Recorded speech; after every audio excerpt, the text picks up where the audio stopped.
in a position where you just gave up over 40 points. It may not get better, Jim. You know, we hope for it. We like when they're involved in the race. I picked them to be a wild card, but there's a chance it's not going to get better. You know, and there's no reason for us to have conjecturized too far down the road, injuries and everything else to join the program here. But that's a lot of really good quarterbacks that you're going to face one after another after this bye. And I don't think a pep talk from Jerry is going to change the talent level in the room. 877 NFL Kick. Let's get right to the phone calls. Let's go to Gino. He's calling us from New Jersey, thinking about quarterbacks. What do you got today, Gino? How you doing, guys? I call all the time regarding the quarterbacks, and I made a statement to you guys when Watson got paid all that money. It's going to kill the NFL. The guys aren't worth it. We know they're great players because they're in the NFL, but I called when Cousins, I called when Tua, Prescott, and I said none of these guys should get paid. And you told me what would I do? I said I would draft the next rookie quarterback. And I'm not counting these young kids, but if you look outside of Mahomes, maybe Allen, none of these guys are worth the money they're getting paid. And we all know probably 2 of the next 4 years, Mahomes probably going to win the Super Bowl again. And my question that I'm going to leave you guys with, because I'm a Rams fan, and I think Stafford's better than 90% of these guys still. If you were in the Rams, would you go with Stafford another year, or would you draft a quarterback? I'd do both. Because his age says it's not going to be a long time before it's over. And he has suggested that, you know, the time will come when he knows his time, but I would have a young guy behind him, and maybe for 2 years. I like that Penix went to it. You referenced Cousins. They paid Cousins and drafted Michael Penix. Not criticized by me or Jim, and they're in a very good position. So in 2 years, they can walk away from Cousins, trade Cousins to someone who needs a stopgap starter. So in the case of your team, I absolutely would extend him and draft one. Okay, you wouldn't get him more help and then wait for Archie Manning to come out? What, you guarantee to me that you're getting Archie Manning when he comes out? No, I'm just saying. That's the obviously we know the Mannings are great. No, you should get that thought out of your head, because there's no way you can think in 2 years we'll be able to get Archie Manning. You're going to win enough games that you'll never be near drafting Archie Manning. So I think you have to look at this like Atlanta. Now, you don't have to pay your guy the Cousins big deal, but a 2-year extension and a drafting of a good quality quarterback that can be mentored by Stafford would be the way I would go. But there is no way I mentioned the name of a quarterback, because I have no idea where you're going to be drafting, and I have no idea if the team ahead of you is going to be willing to trade down so you can go up and get the one you want the most. See, and Stafford is at a very affordable price for the Rams. And I think, Pat, I don't know if they agreed to do it. He has this year and next year and 2026 where he's under contract. The potential out is at the end of next year that they could get out of it. But I think Stafford wanted all 3 years guaranteed. He did. I don't know if they agreed to that. I think they agreed to what you thought. I'll guarantee one at a time. this year and next. Yeah. I'll guarantee this year. What's up, Chris? I don't think they guaranteed the 3rd year. And next year, if he's healthy and playing well, they can guarantee the 3rd year. And that gives you a rookie quarterback 2 years in your program learning from Stafford. I think that's the ideal way to transition away from Stafford when the time is right and into the hands of the young quarterback, who by then will be developed. It'll be nice. And God only knows, if we get an injury to Stafford in that 3rd year, you got to put the rookie on the field.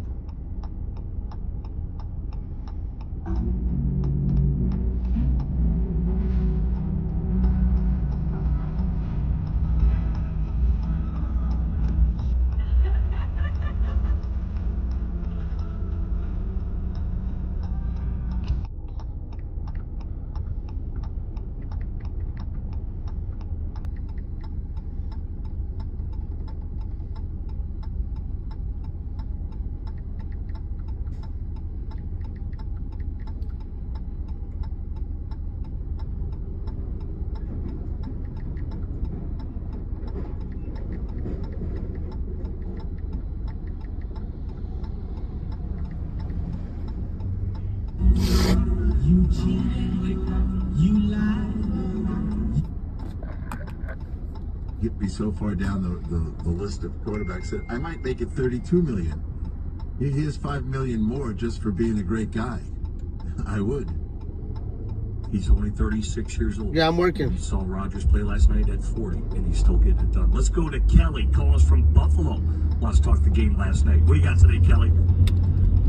Okay, so I have a question about these replays when they go assist review. Like, is it just random which ones they want to go to where they get the assist? I mean, is there a rule that says these kind of plays are eligible or these kind of penalties are eligible for the review or these calls? It just seemed it was all over the place yesterday. Are you talking about the coaching challenges? Is that what you're talking about? No, when they have a review assist. So the refs maybe can't make a call because they're not sure what they saw.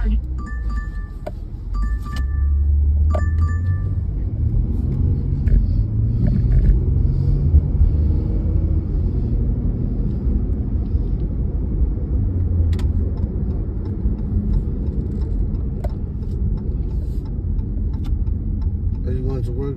No? Yeah. What do you mean, old lady? What? What are you talking about? I'm lost.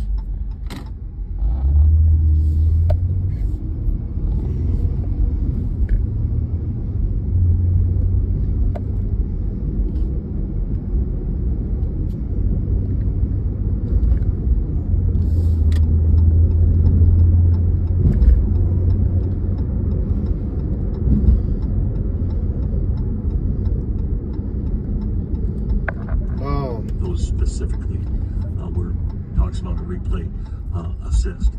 But yeah, I think what everybody saw, and I think I heard, what was the call the other day, Pat, that they missed the muff punt? That was the Thursday night game. That's right. It was the Thursday. And at Amazon, they didn't show the decision makers the angle that clearly showed it was a muff. You know, they didn't show that until they had already ruled it was legal, and now when they go to put the ball in play, here comes another view that the public's going to get that those guys claimed they didn't have the opportunity to see. Okay, here's the mechanics. I've got it all right here. I'm going to read it all.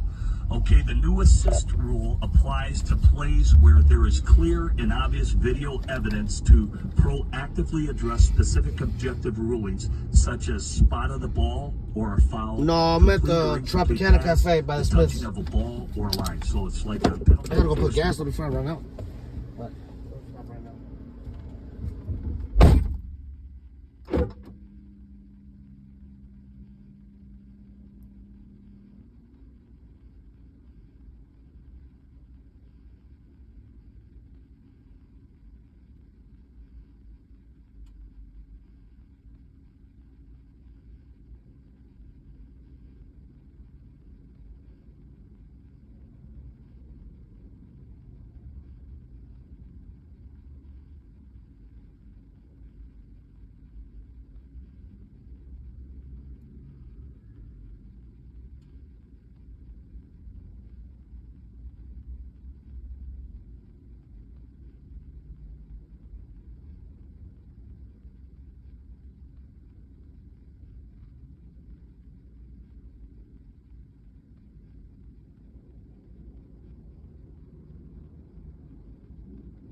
You can't be out by yourself. There's fucking 6 people here.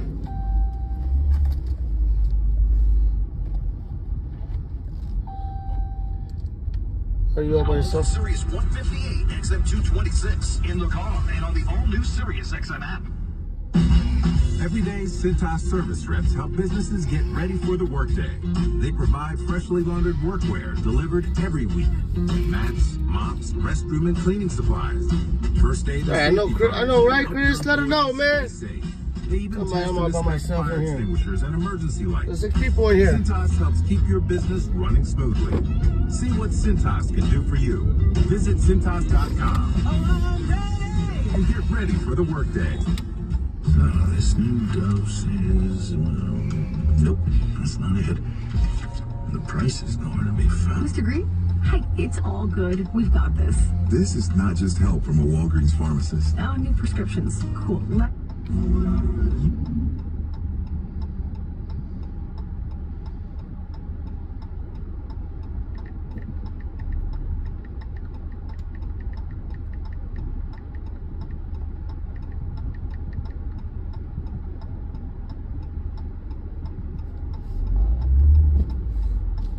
How are you today? I'm good. Or are you talking to Chris?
Pick up the second order.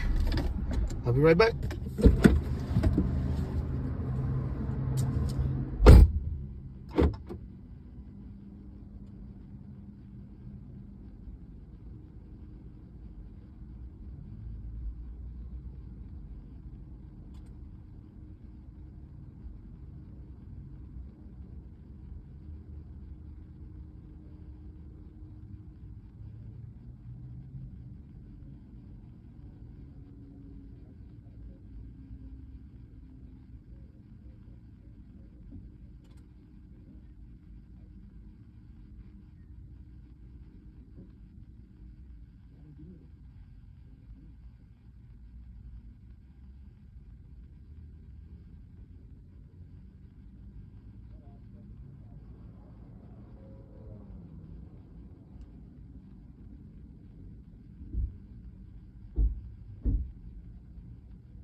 You're flying drones?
I'll be right back, guys.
Oh.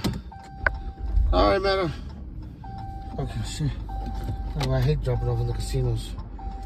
Fucking head, man.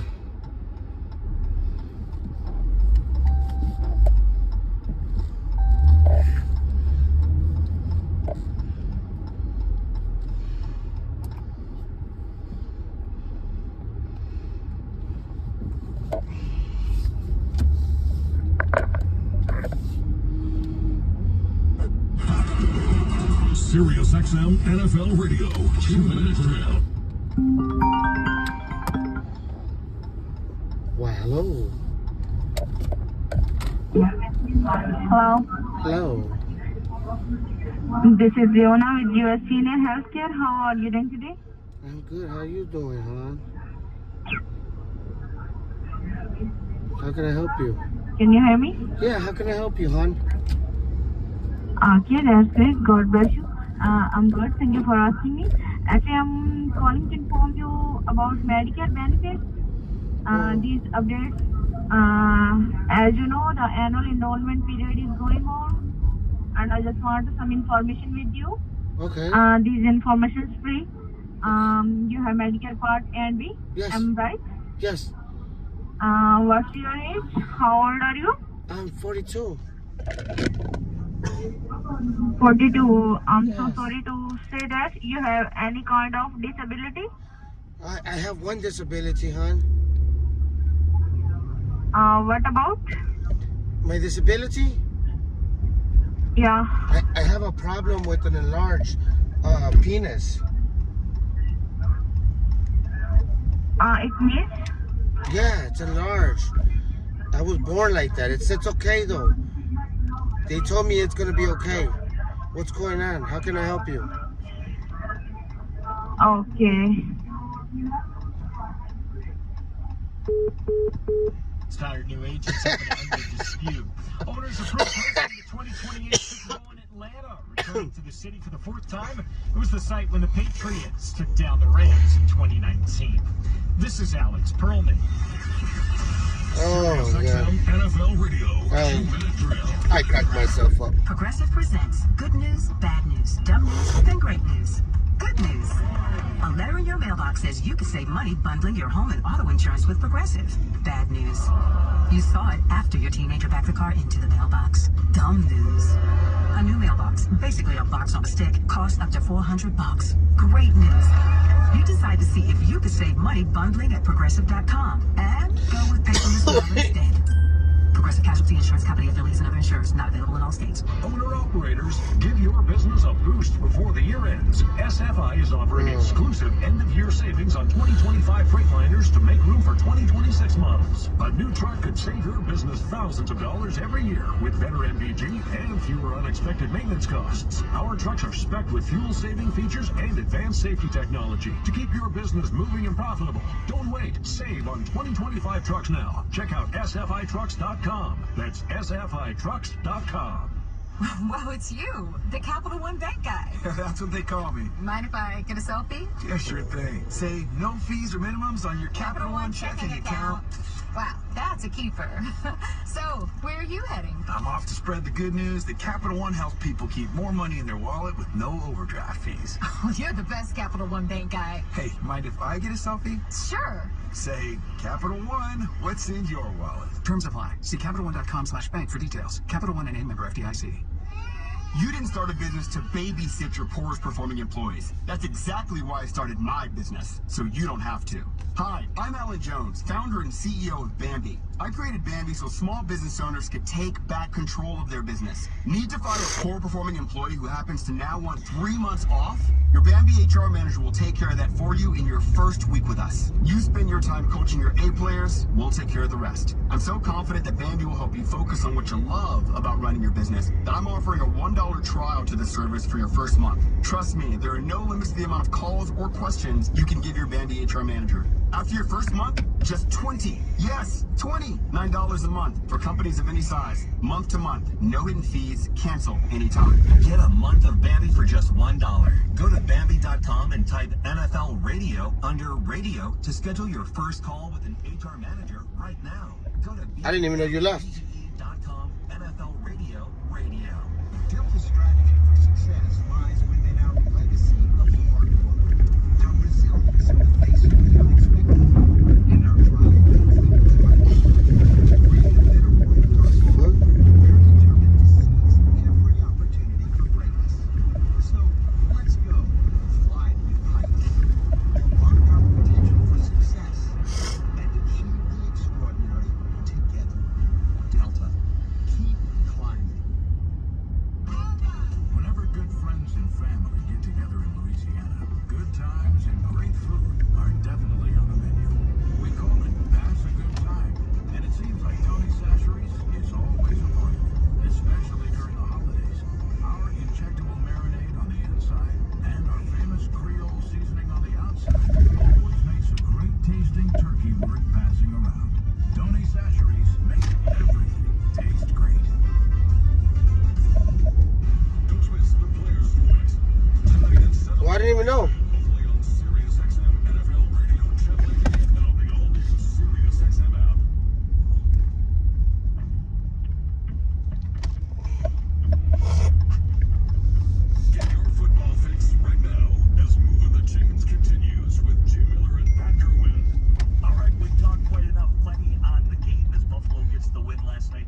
on that, Buffalo Bills make a move, trade for Amari Cooper. They have just released Marquez Valdez-Scantling, who's now out there on the open market. And then, of course, we've got plenty on the Dallas Cowboys, so plenty on the table. Want to hear from you? We've talked quite enough. Let's get right to him. Let's go right to Mike. He's calling us from Orlando. He's got the Raiders on his mind. Mike, got a new owner. You there, Mike? Mike, you've been waiting a long time, but I call that. Corny.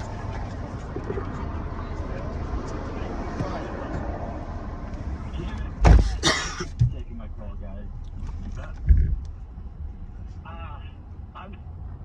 I'm just really excited for the team, guys. I haven't been this excited in a while. Our defense is rolling great.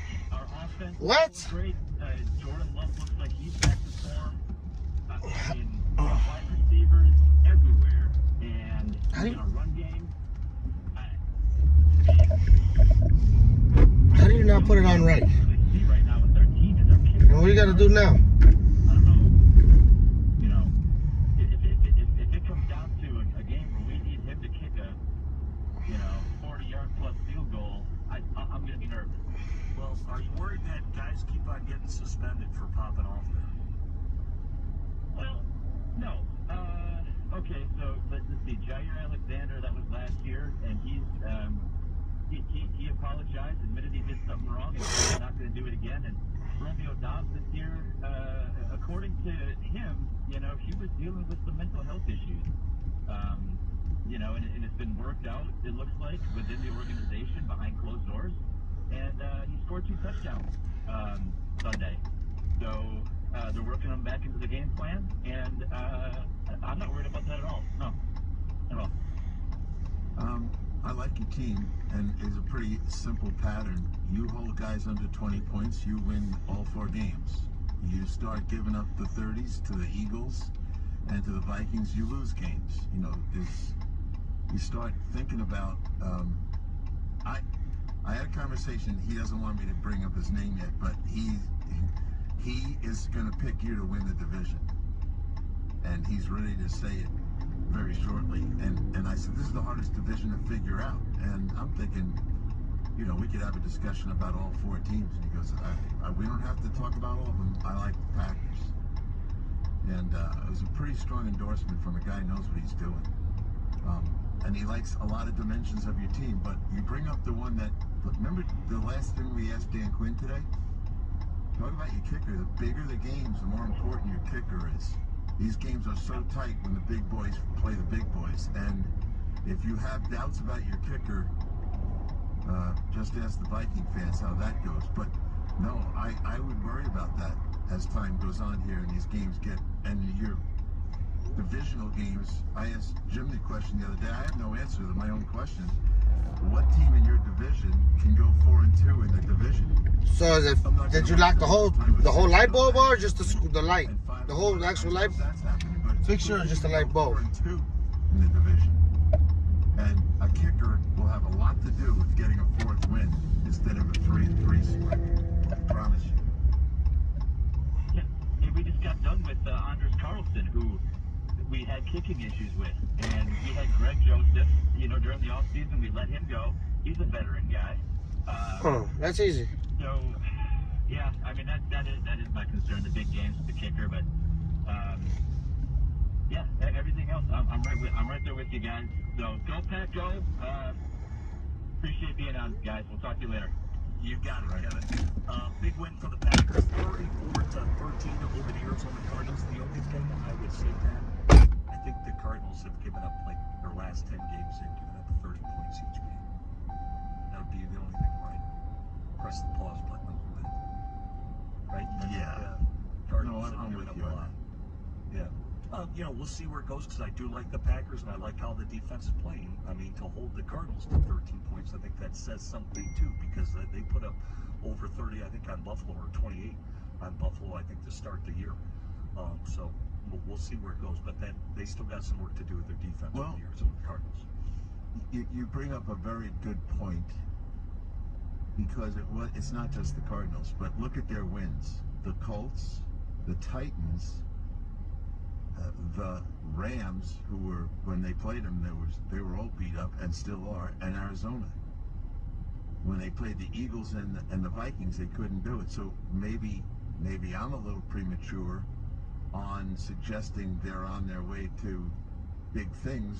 They got to beat big teams, and here comes one of them, Houston, and then Detroit in 2 weeks after that, and then the Bears and the 49ers. The games are coming where whatever your deficiency is will surface in the big games. So they haven't really beaten anybody that's on their way to big things. Appreciate the phone call. Let's go to Rowdy. Roddy, he's calling us from Canada. He's thinking about his problem. Roddy, how you doing, Roddy, pal? Thank you, man. Jim and Pat, God bless you and your families. Hey, thanks for hanging as long as you did, bro. Good. Oh, no problem. The first thing I want to do is, of course, I want to talk about Amari Cooper, but I want to address James from California because I heard him talking about me a couple weeks ago. So, James, if you're listening out there, I've been Roddy since the day I was born, brother. And if you know me a little bit, Jim and Pat can tell you, sometimes I can get a little bit rowdy from time to time. But you know something? I really do like your Vikings, and I like Sam Darnold a lot. And one of my favorite callers is Purple Haze. I mean, everybody loves Purple Haze. But after I've heard you talking there a while back, I mean, about a month ago, geez, you were calling Snowy all kinds of names and stuff like that. And last week he was your best friend. You're up and down like a yo-yo, brother. I'm going to start calling you Purple Craze. So Purple Craze, if you're listening, the one thing I have to say to you is, I told you before, so I'll tell you again, I could find 100 people who would pay for the entire table to sit down with Jim and Pat for an hour or two. That's not a real bet in my bet. You know, actually, you know what your bet's worth to me? It's worth about the best steak you can buy at the Ponderosa for $5. But don't worry, because they have the all-you-can-eat salad bar there. So that's about what that's worth to me. I went to my grounds in the trade. You know, I'm a little confused because I heard earlier that Amari Cooper was traded for a third. Now I just heard on your airwaves, I thought they said a 6th and a 7th. Can you clarify that for me? The Amari Cooper trade, what I have here, the trade, Buffalo gets Cooper in a 2025 6th, and Cleveland gets a 3rd rounder in 2025 plus a 2026 6th round pick. Okay, that's great. I like that. I'm all on board with this trade. You guys probably think that I could take the Chiefs tanking, but I don't. I think that the Browns have a couple really young players like Cedric I run back to my house. and Jamari Thrash that they really want to take a look at.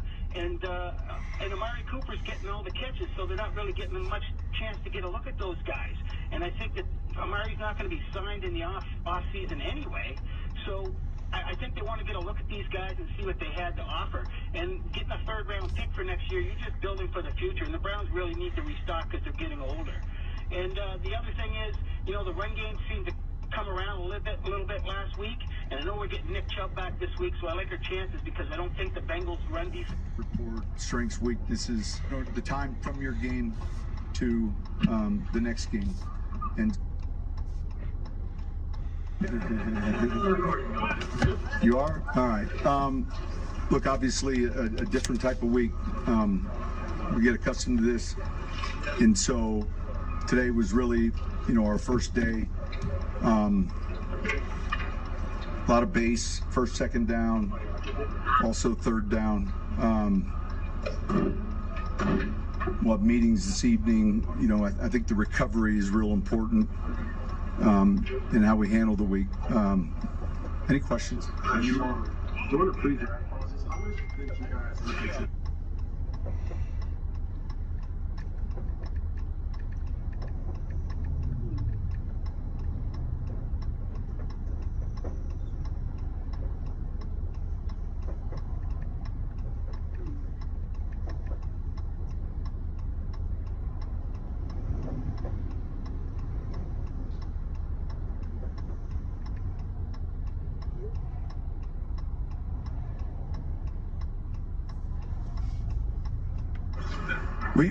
We spent a lot of time with him. I'd say there was 5.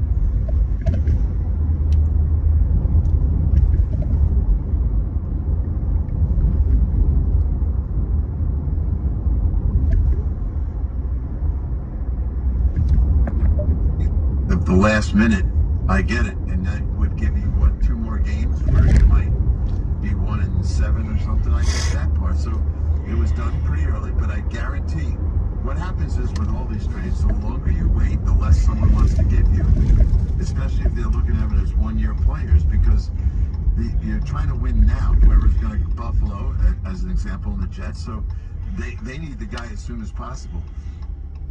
They took the best offer they could get. I'm on my way home now, Laura.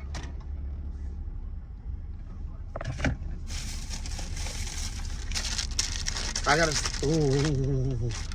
gotta stop right now and go get some cream cheese. Jose, you in the chat?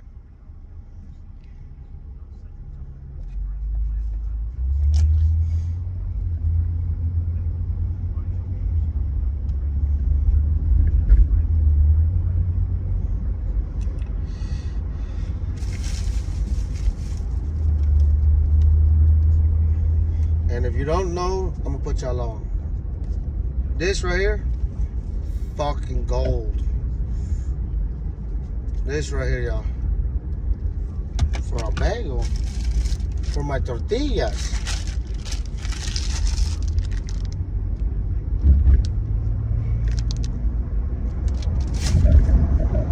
Damn, asshole. Scoot over. Watson will be thrown in again next week. And you're going to use the picks for linemen. What am I listening to? NFL Network. XM Radio. And it's going to take time to sort it out, untangle the big knot, and figure out what you're really doing. And I don't... Joe Douglas another chance to hire a coach. Oh, this is Mad Dog. When he made a bad decision with Saul and Zach Wilson and everything else. So Douglas is the guy that would have to go. I don't know what his relationship is with the owner, but you're going to allow, if they finish poorly here, you're going to allow Douglas to pick the next guy. If I was the owner, I wouldn't let him do that. That's the question. All right, how about number 2? Go ahead.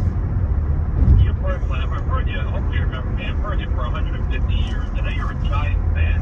How did that start? And then what are the teams that you root for growing up? Well, Green Bay. Green Bay was the other team. Good call, Steve. Yeah, Green Bay was the other team. I love the Packers. Late 60s, I was just old enough to get a feel of Lombardi. I remember that 67 season with the ice ball. The Packers, in that whole period, they were bad for a long period of time after Lombardi left. And the Giants, of course, I commented on it. In your town, met a ball on a road trip. He should have just came over. In a hotel lot. Well, man, Dog Unleashed. To win your fantasy football league, you need to be one step ahead of the competition. One thing for sure, I get my mods back.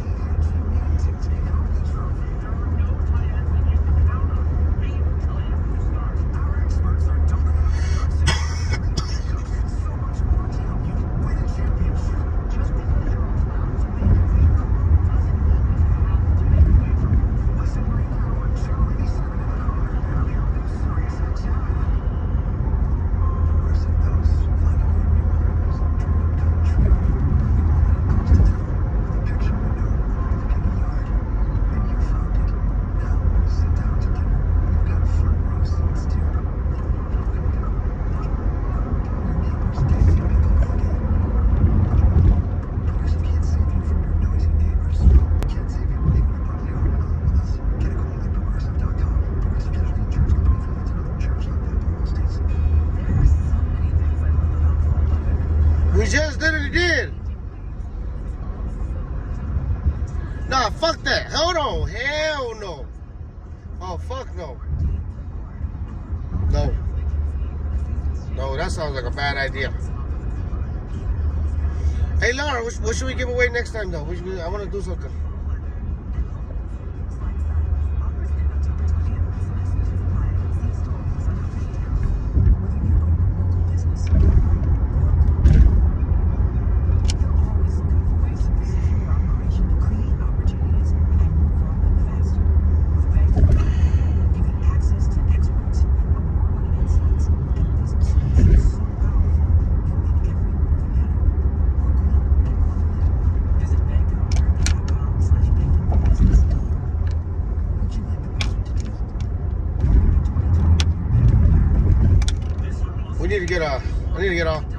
I need to get all the single people together. We ain't gonna be bringing all these motherfucking people in relationships.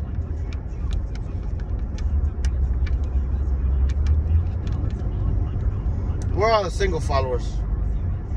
Do a single Babykhaled, the Babykhaled singles family. How many of my mods have I met?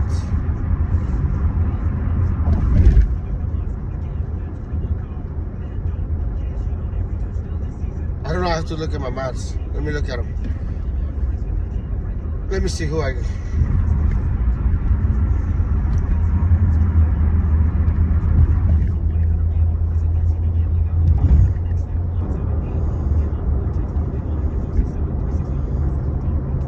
TikTok.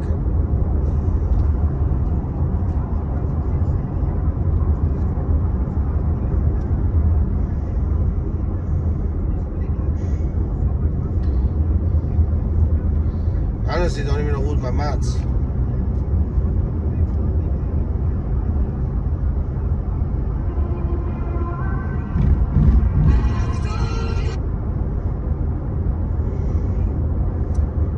I know Speedy for years.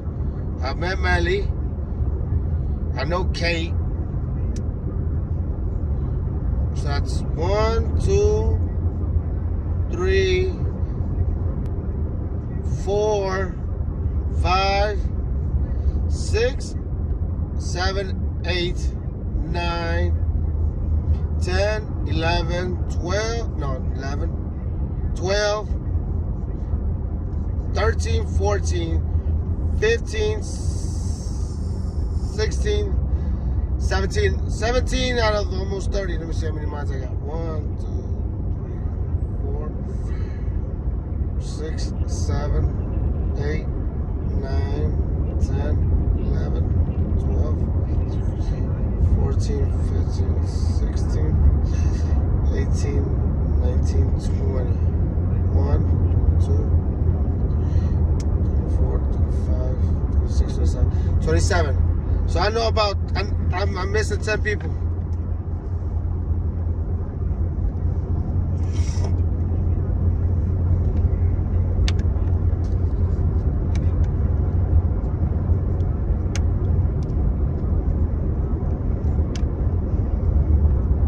Let's see who are the 10 people I'm missing. Let's see. The 10 people I am missing is Meta, Tony, Ron. ¿Qué rollo? ¿Qué onda, pues? Hablando con Litros el domingo, güey. Como que nos lo estamos haciendo mucho del fakir, ¿no? Ya. Y hay que hacerlo, ya que el chiste es buscar, pues, una locación, güey. ¿Cómo ves? ¿Dónde los podemos hacer?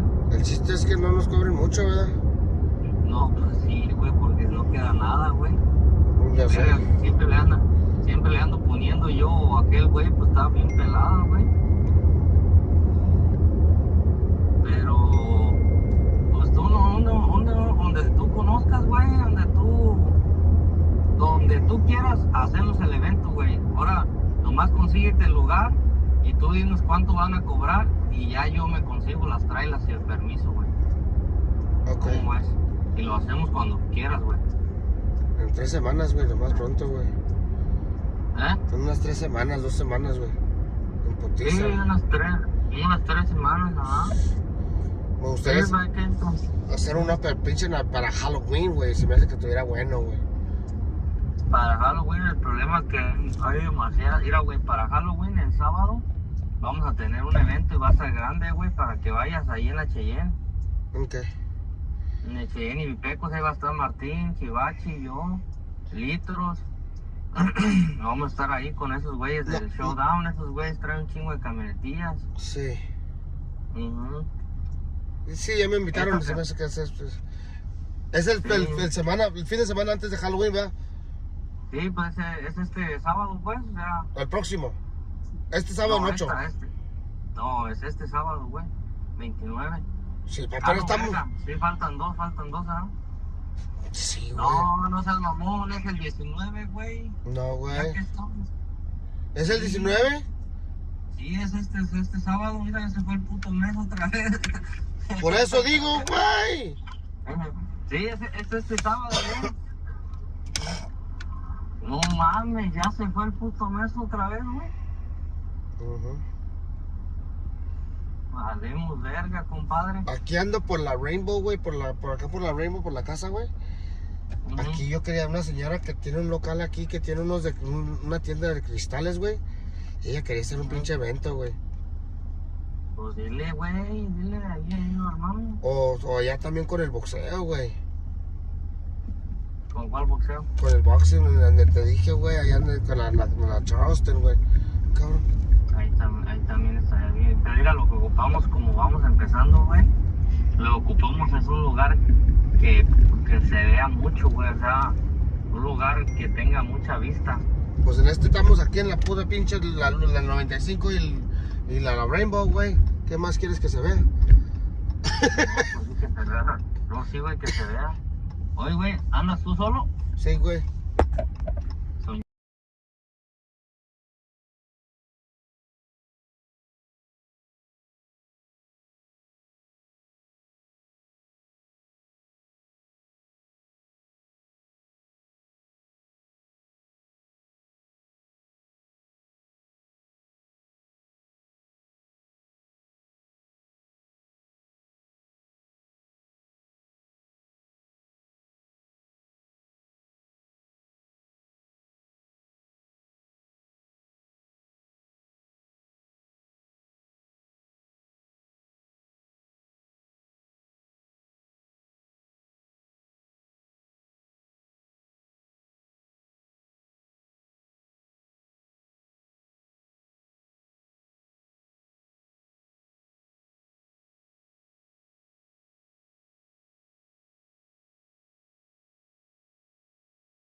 Oh shit, my fault. My fault, y'all, my fault.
Yeah, bro, I was sick as shit. So I won't be booking for June yet. Right now I'm booking for October and November. But yes, come and click my link and book a photo tour with me.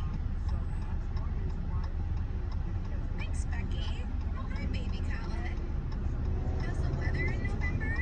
November is normally when it starts getting a little bit chilly, but man, we're still experiencing summer temperatures here. So I don't even know what to predict this year, because normally we should be in the 70s and 80s right now. We still have a Fucking Steelers fans. I'm not a Steelers fan. This is my boy's merch, bro. Babykhaled702. He's from back home. temperature these days, because it is all over the place here. We have had the hottest summer on record here in 2024. So which ones would you avoid with the Formula One interruptions? They didn't start any of this Formula One preparations this year until mid-September. Right.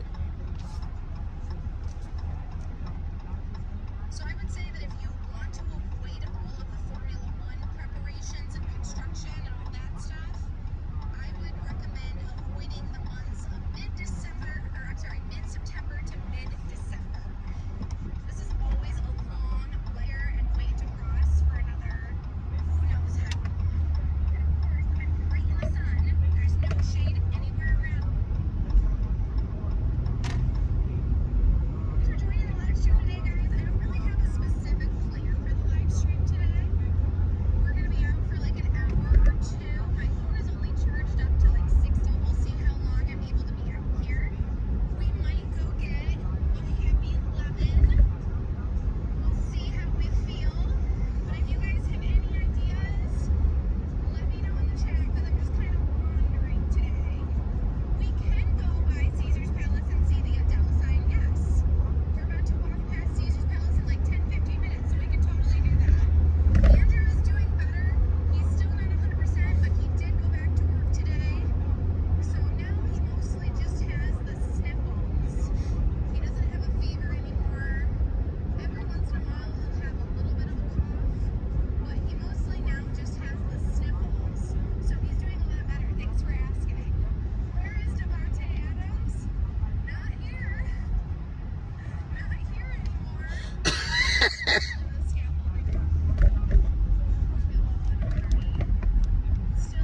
Oh, you're not? Are you muted?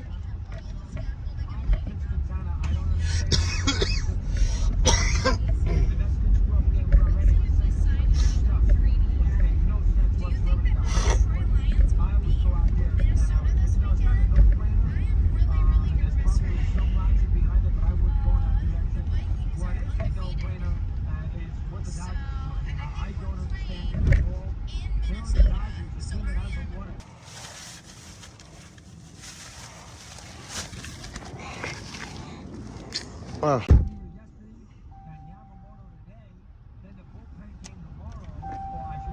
You guys still muted? You can't hear me?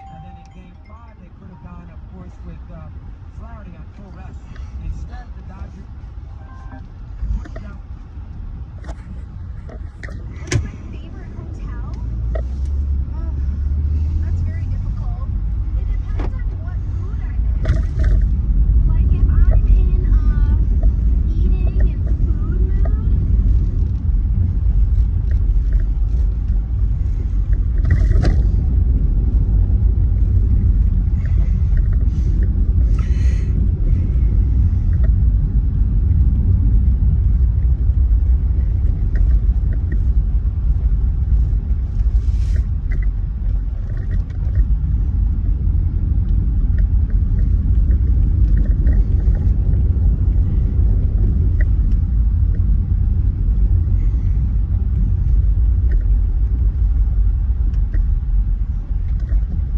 So what are you talking about then?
Turn back there for the damn store, but I'm already on my way there.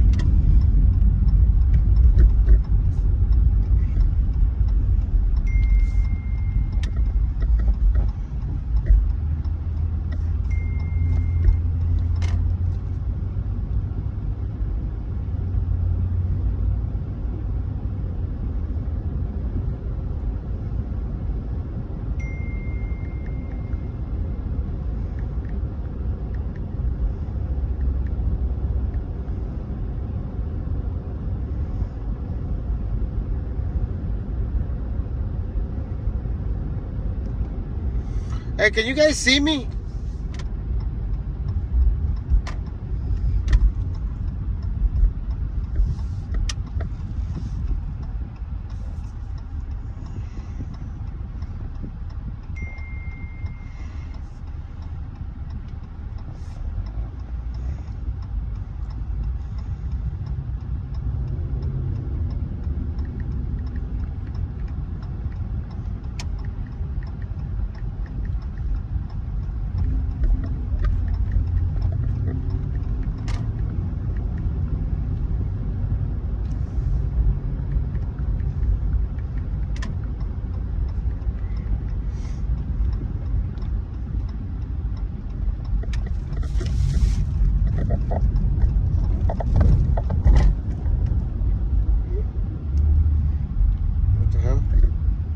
Being told they can't see me.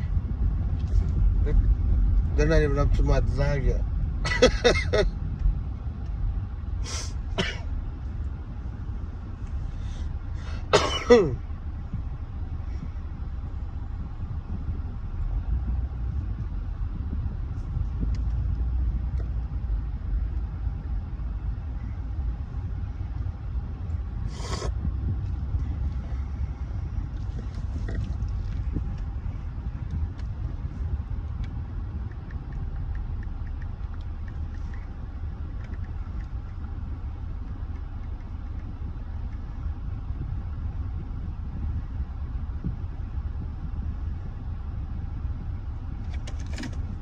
Yes. They're showing me a picture, and I'm still showing that I'm over there at fucking. They're showing them that I'm over there at the Palms. For the longest time ago.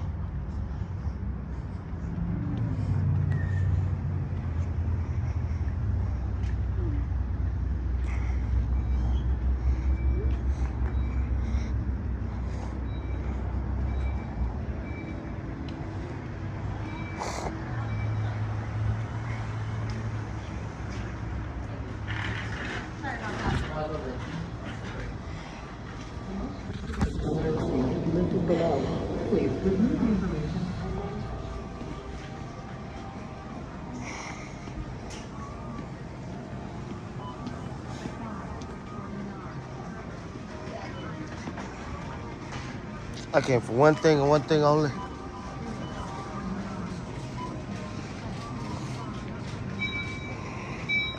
¿Ya ves?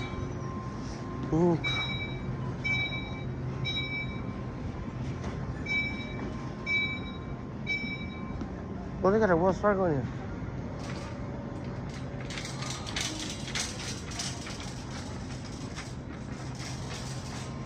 Okay. Did I walk the wrong way? Oh, it did.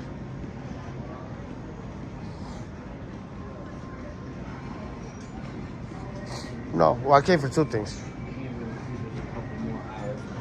I need 7-Up. I need a 7-Up and I need Attention service desk. 2 0 0.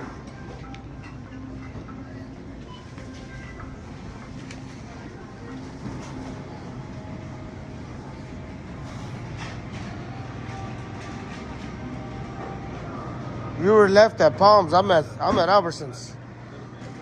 Your life said I was at Palms. I'm like, what? I'm at Albertsons. Attention service desk. 2.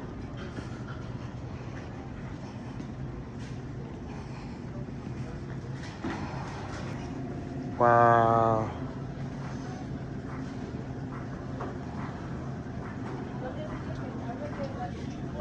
For Lori, yes, services call 1. Lori, yes, services call 1. Thank you.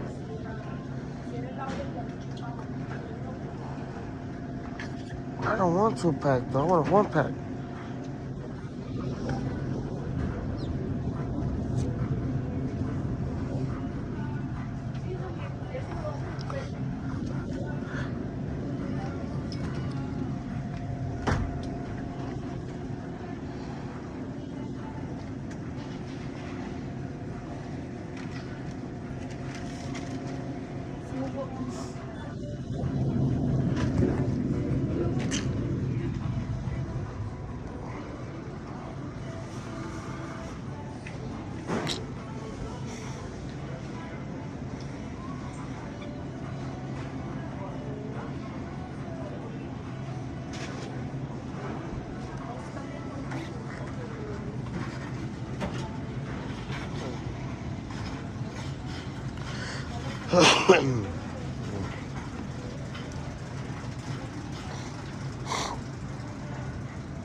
That's some bullshit. I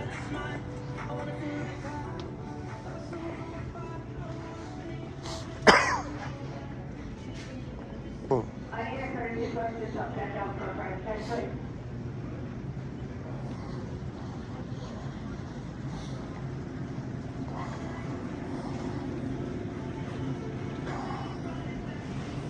Fuck.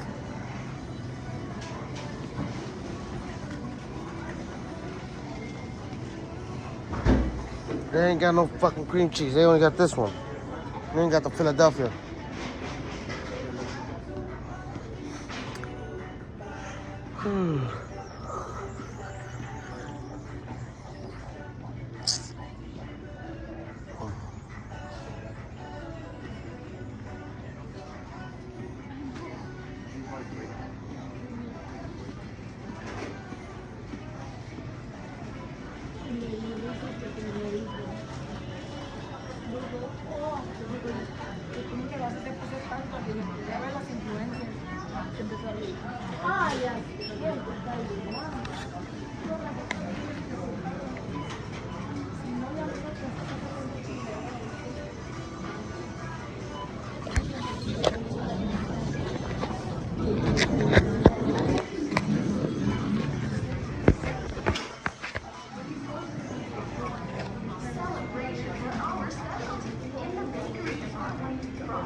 I need a courtesy cross for self-checkout gas services. Thank you.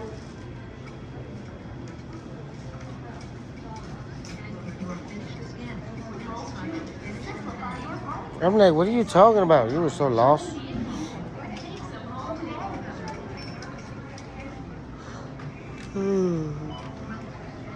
Go ahead.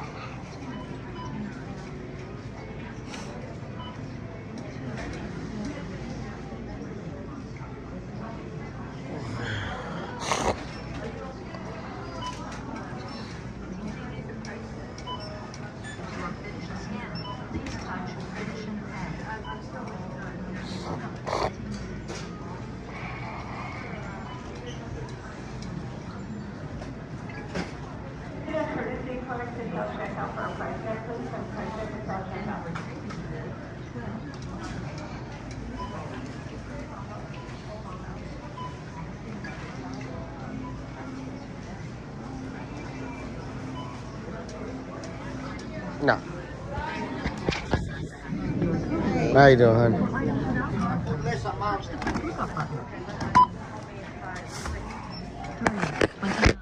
Savings 130.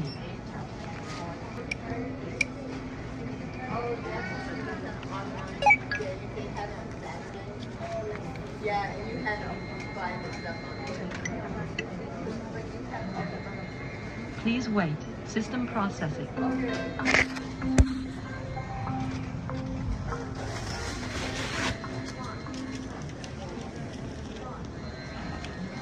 What I want a cucumber.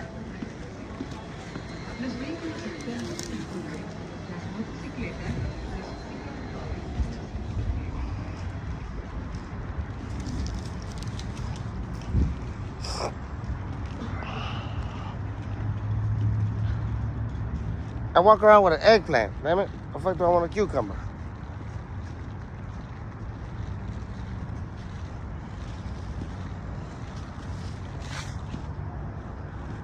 These women need to stop looking at me crazy. Just I'm walking around here in short and gray sweats. Stop looking.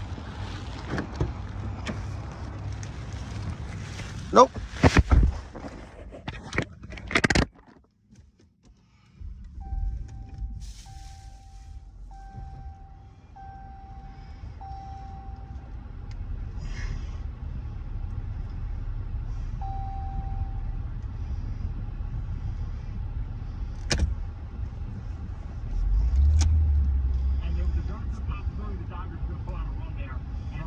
Like I'm a recorder saying, man, their eyes up here, my eyes are here.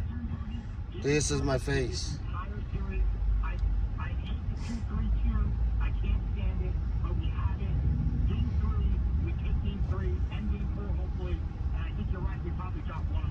No, no, no. You have to see me here.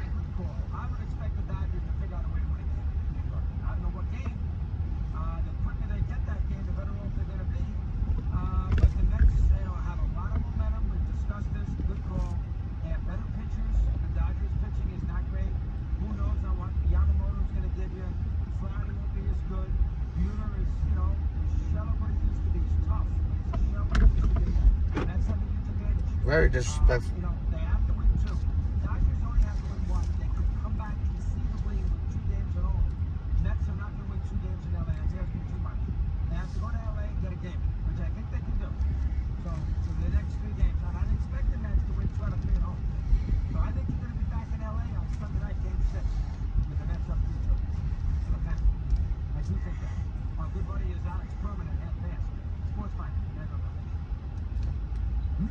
Sports Radio. Sports Bite. First, the Yankees offense starting to click with Juan Soto and Giancarlo Stanton each homering in last night's ALCS opening win. The team drew 7 walks as well. Gleyber Torres got on base twice himself at the top of the lineup to set the tone. We had many conversations before the first game against Kansas, and we tried to be more patient whenever. We know we're going to face a really good pitcher, a really good bullpen, but sometimes they make many mistakes. So I think the key for us is be aggressive. Eggplant is swollen? No, my eggplant is swollen. Oh, my eggplant is swollen.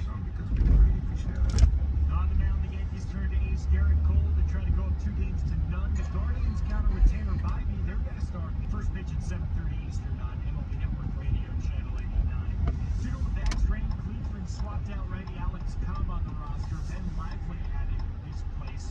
Cobb's now ineligible to review the World Series should the Guardians advance. NFL pair of blockbuster wide receiver trades. Bills dealing for Brown star receiver Amari Cooper, sending a 6th and 7th rounder to Cleveland.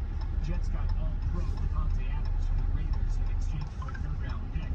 The Super Bowl is officially heading back to Atlanta in 2028 for the 4th time, and NFL owners have approved Tom Brady's purchase of a minority stake in the Raiders. I'm Alex Perlman.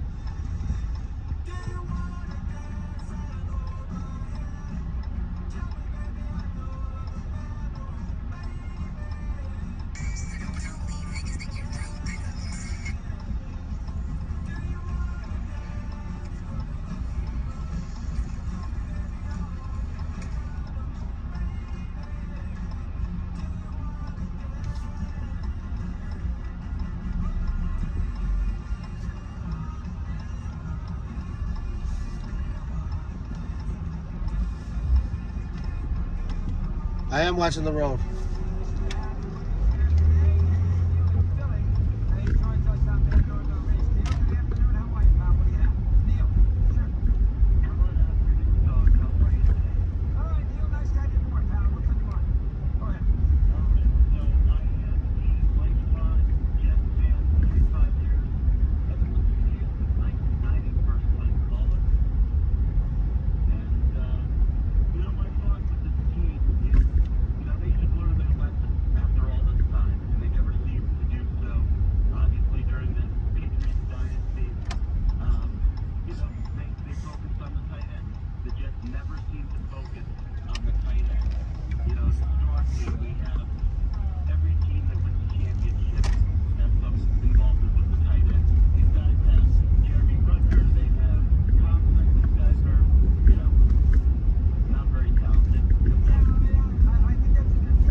Run down the left.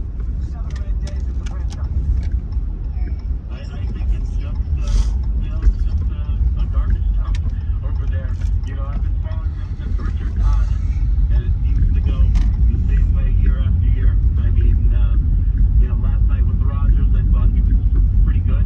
He threw for about 300 yards, which was great. But, the same token.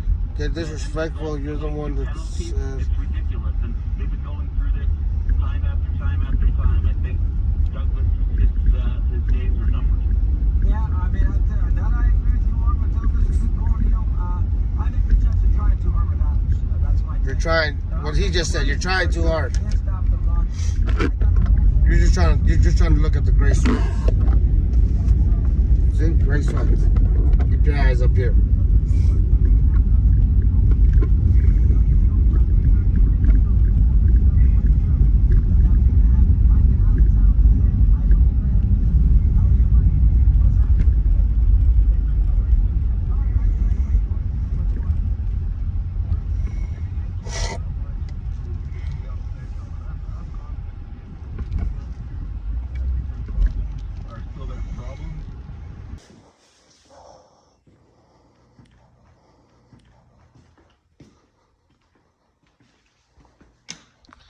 Whoa, whoa, whoa, whoa, whoa, whoa.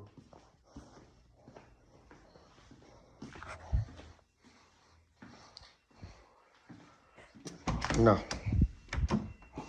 No.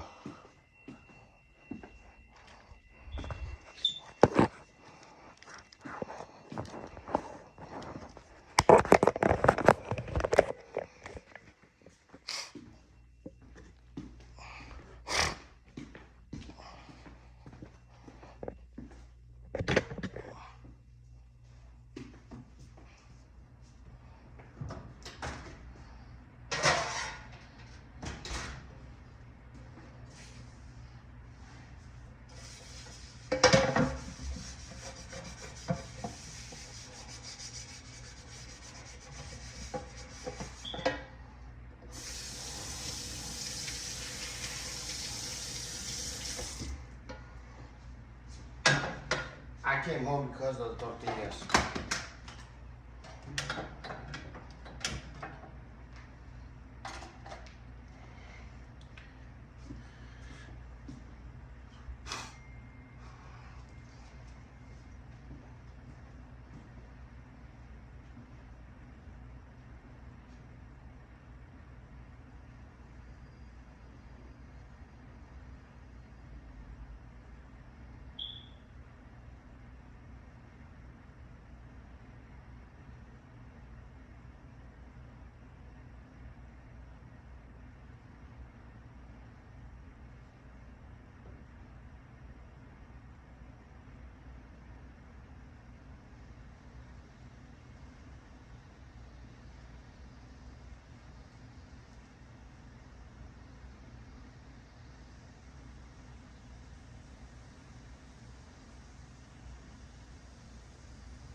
This right here, this, our bass. Now these motherfucking tortillas, nothing to talk about.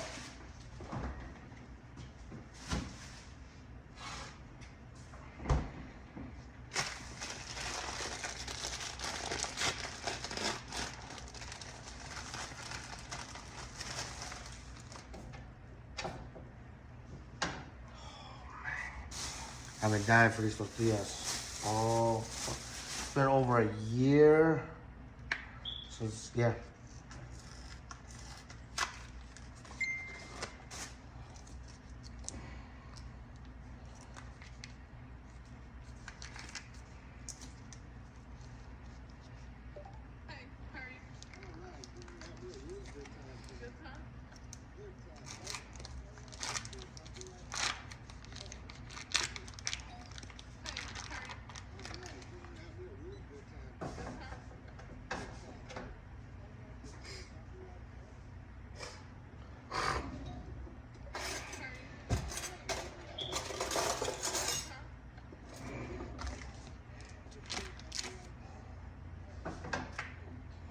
This right here.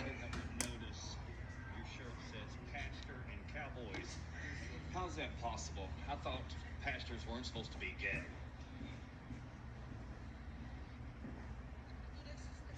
Simple y sencillamente a la interpretación de las cartas, en mi caso, no yo hablo por mi caso. Yo no te voy a mentir, no te voy a mentir. Hola, mi amor. Ay, cuñado. Oiga. ¿Qué hubo? Ay, amor, me confundí. Hola, mi amor. Oiga. ¿Qué hubo? Ay, amor, me confundí. Hola, mi amor. Oiga. ¿Qué hubo? Ay, amor, me confundí.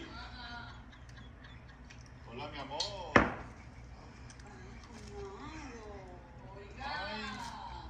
Ay, amor, me confundí. Best fucking tortillas in the world. Hola, mi amor.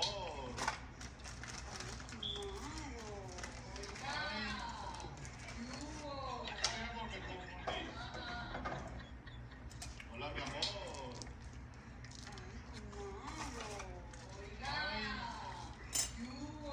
Ay, amor, me confundí.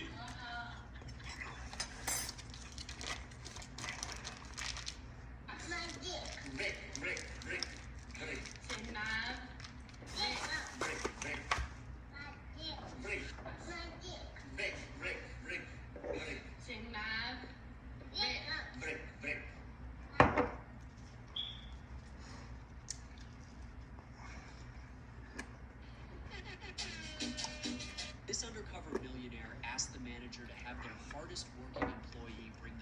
out to his car. Many might have expected a simple gesture, but what he did ended up changing this employee's life. Before you go, random question, man. What do you drive? That thing over there. Is that a Toyota, right? Yeah. Okay. How much do you owe on it? Do you know? Like 5,000 or 6,000, somewhere around there. Can I show you something? This will change his life. Yeah, that's the website. So just mark where you drive. Is this it? It says $4,800. Overpaid over $4,800 on his insurance. What? Yeah. Serious? Yeah. This is full coverage? Full coverage, too. He shared the website knowing many others could benefit from it. He mentioned anyone can use it.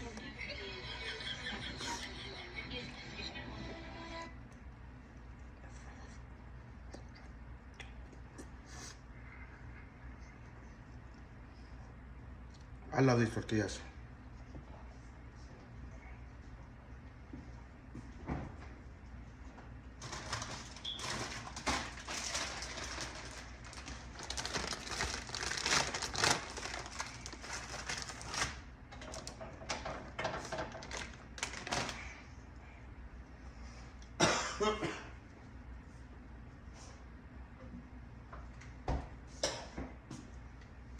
Damn, I forgot to bring.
One of these has Ziploc bags.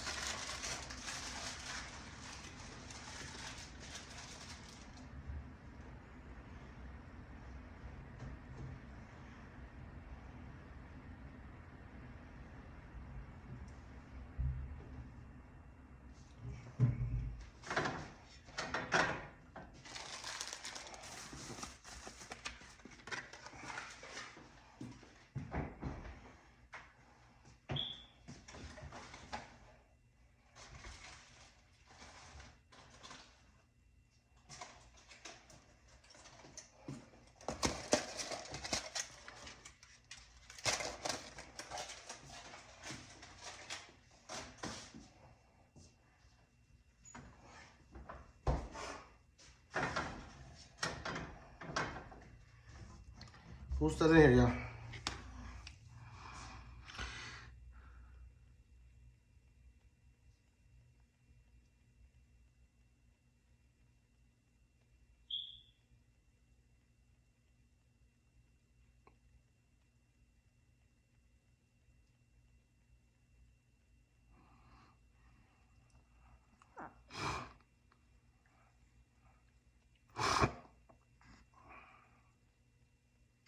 Look, bro, what they're opening up right here by my house, where the Twin Peaks is at, and the Buffalo Wild Wings. I don't know if you can see this, but check it out. Look, bro, what they're opening up right here.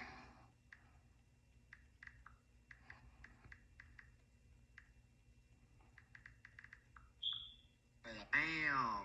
Ojos Locos, baby. It's gonna be open probably within the next couple weeks. Bam!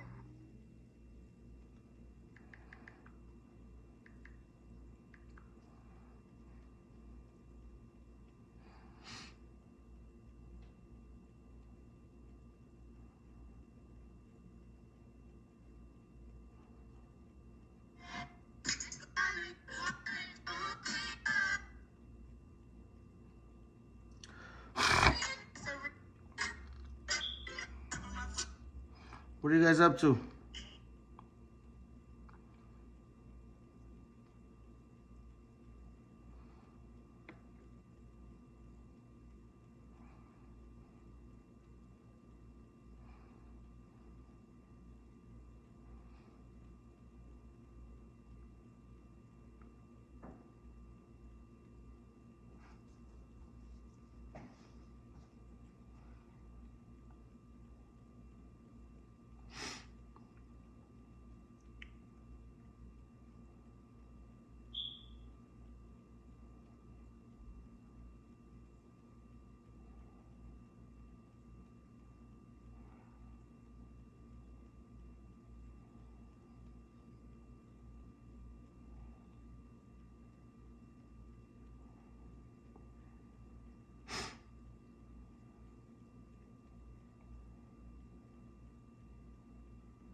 What is this big bad wolf thing? Let's go.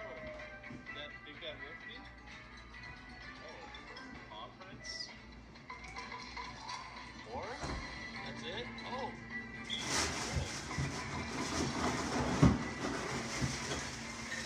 More wolf. Wolf time. I love it. The wolf is like next to second best to the mansion feature, I guess. It really hooks you up. Let's touch some hard hats, though. Hard hats. There we go. There we go. Preacher and in the gold. What does that do? They're not giving money. Oh, yeah. Gold. No.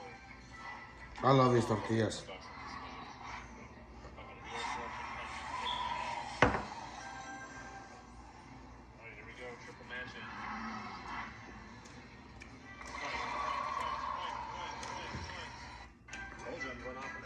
Space on the other phone. We landed at $81. I did one from the bed. Hit another bonus. Let's go, baby. Oh, it's that major. I don't know if that's high on this game or not, or what it resets to, but oh yeah. 3-piece right here. Hard hats. There we go. Come on, 3-piece, 2-piece. I think I re-triggered the 2. Yeah! Re-trigger.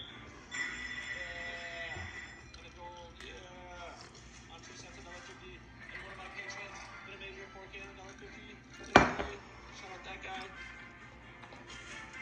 Come on, reach it right here. 2-piece, 2 hats. Oh, another red. Hard hats. Reach it right here. Give me 2. One on the front. Yes, one more. Oh, you church. Major me one time, baby.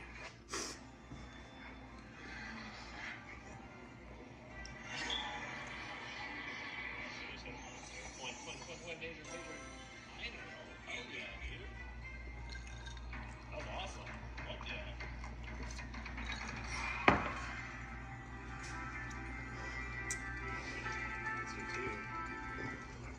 Wow, guys. What I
You bought a sack for $45. What are you talking about?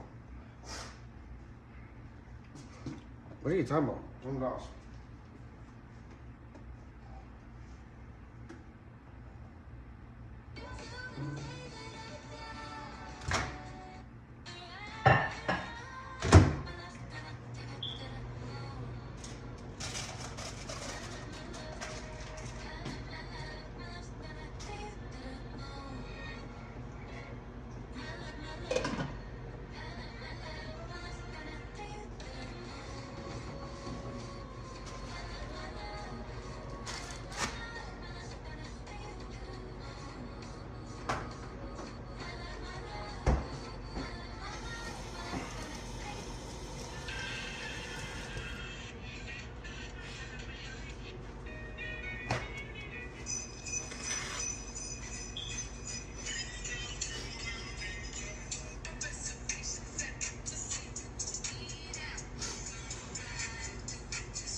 Green chili.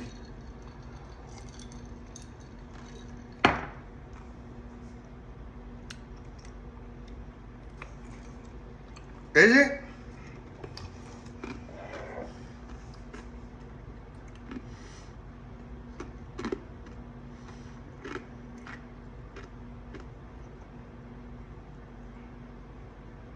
Oh yeah, 705 views.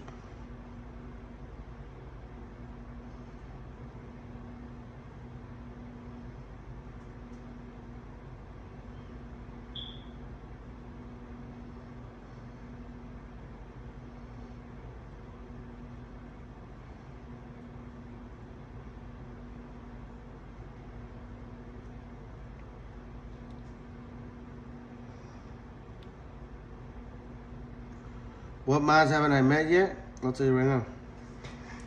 Meta. Meta, Fred, Eddie.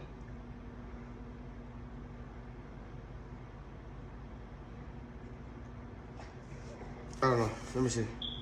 What's the name of the tortilla? El Milagro. They're the best. El Milagro.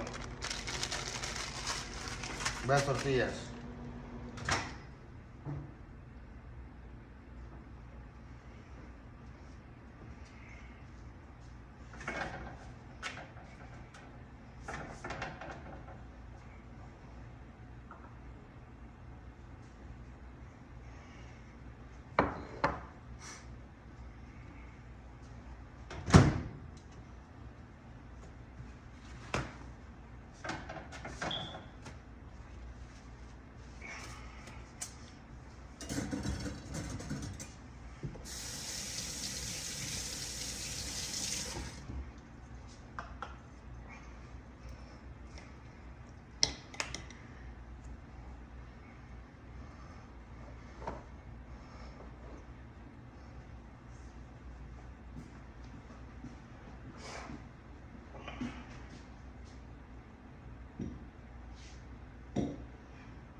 Let's see.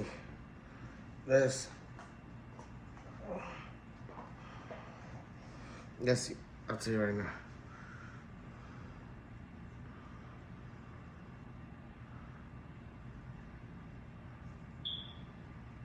Okay.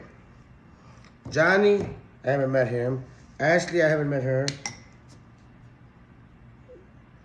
Anna, she'll be here this week. Anna, I meet this weekend.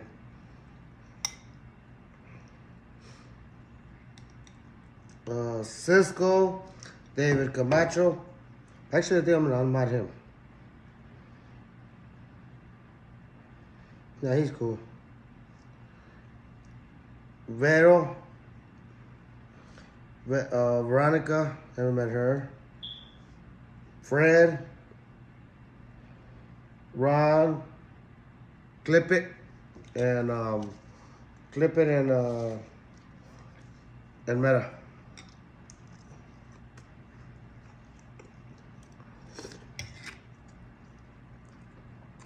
They're fire. I made it myself.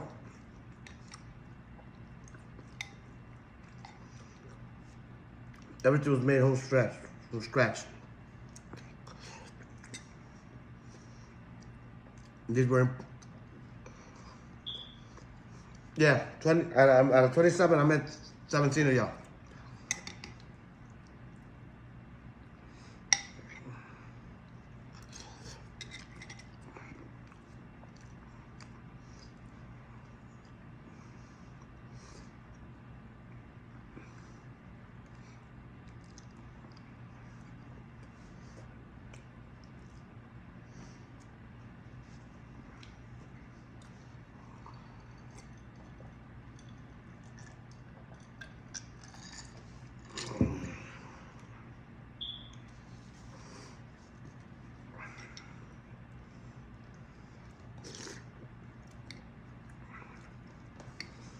Out of all the mods, I think, well, a couple of them I've known forever, from before.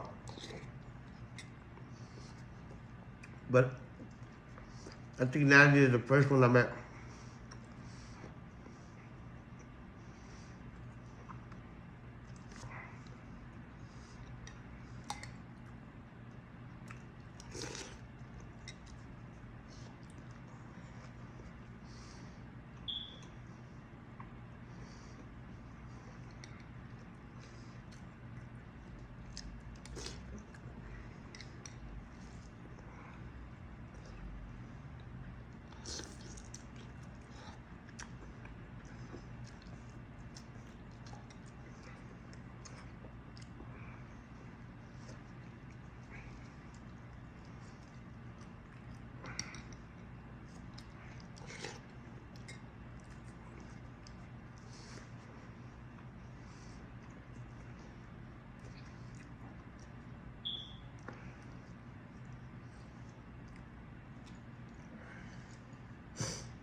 Yeah, Johnny's coming.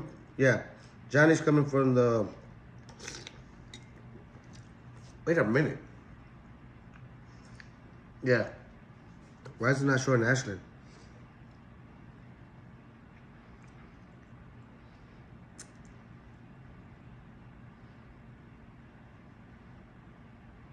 Oh, she's there. Ashland's another one I haven't met.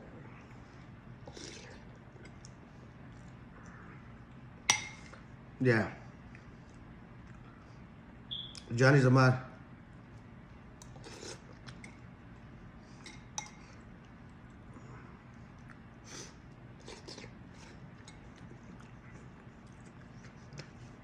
Like, okay. Speedy, Melly, Johnny, Ashley, Kate, Anna, Ashlyn, Cisco, David, Jose, Izzo, Vero, Veronica, MC, Virgo, Garcia, Fred, Bulldog, Big T, Brian, Eddie, Ron, Liz, Natalie, Ricky, Clip It, Meta, Lara, Drummer. Those are the mods.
What the fuck?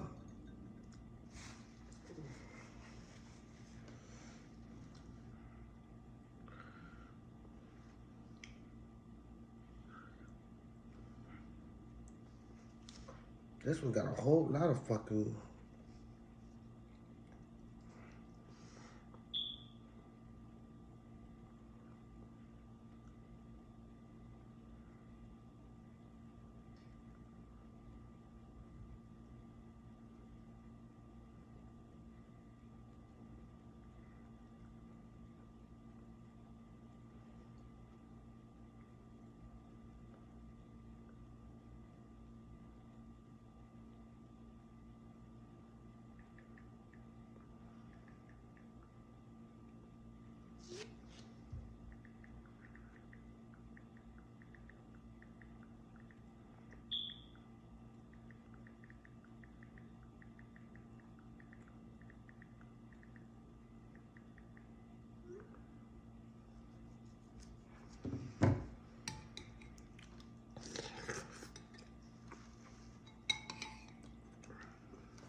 Why is everybody so quiet? What y'all doing?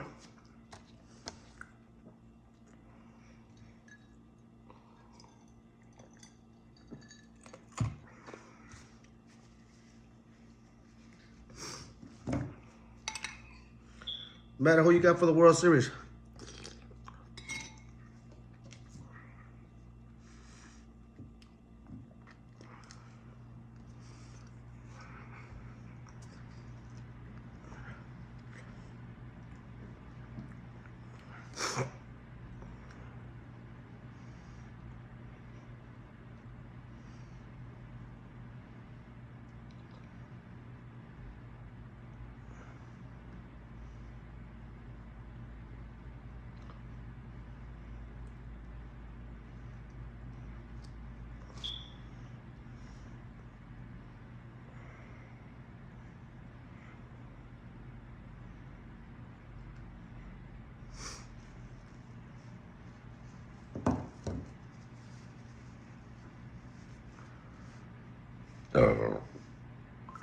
I'm not watching videos. I'm looking at the fucking odds right now.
Damn.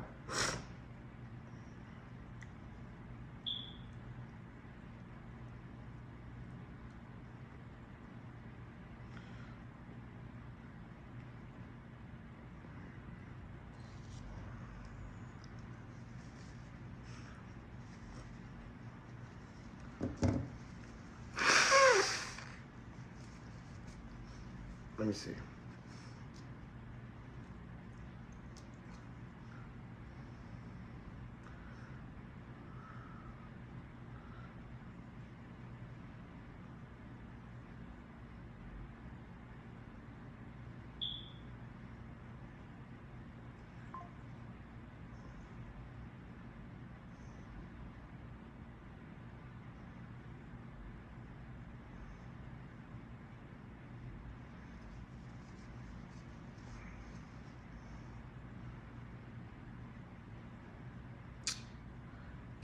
None of this shit.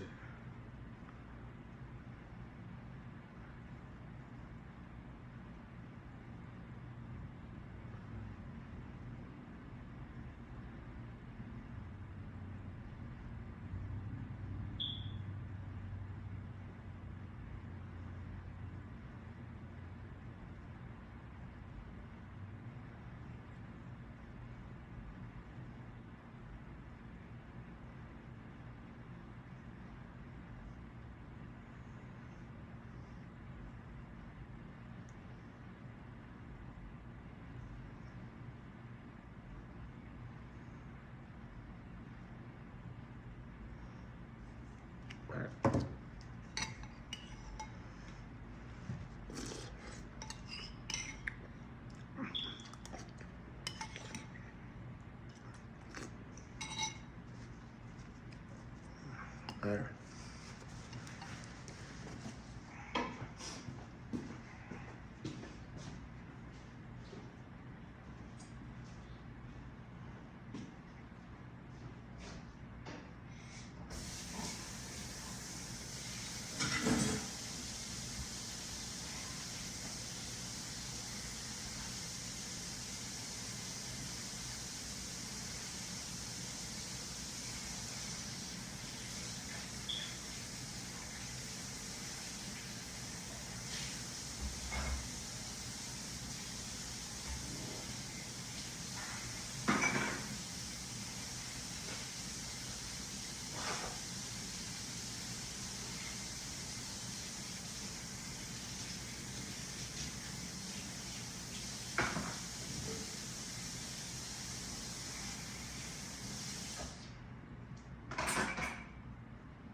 I'm not talking. No one's on the chat. No one's in here. I don't even know who's in the chat.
It's been good news all around for Sphere Las Vegas lately.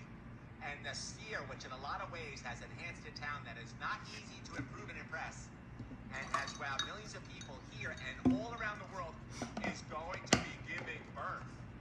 All of the amazing technology and all of the intellectual property, the operating systems, and everything that makes the Sphere will be happening in a partnership with Abu Dhabi, the actual company DCT. Abu Dhabi DCT stands for the Department of Culture and Tourism. The Sphere is on a run lately. The stock's up 43% over the past year. On June 25th, I posted about billionaires buying into the Sphere. Steve Cohen, the owner of the Mets, took a big position. Also, Sphere has come to an agreement with its lenders on October 11th that buys it more time to address debt concerns. I'm sure the lenders will be very happy to hear that the Sphere is spawning and the future looks bright. I think Charles Dolan deserves a tremendous amount of credit for envisioning this and building it.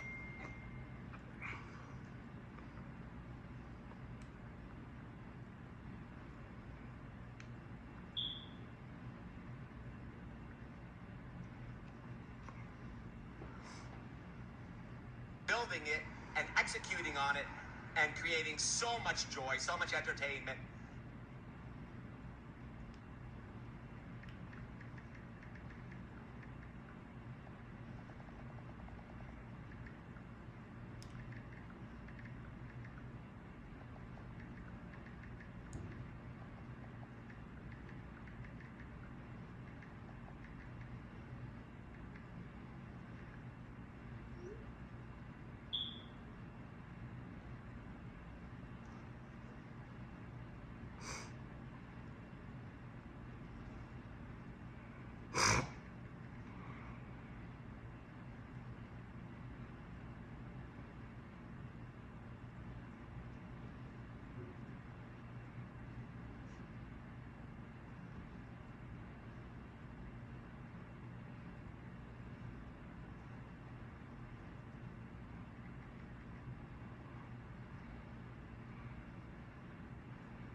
Yeah, I got to. We gotta go do it. I'm gonna go outside real quick. I'll go to the front yard. Yeah, I got what's it called? Coming today.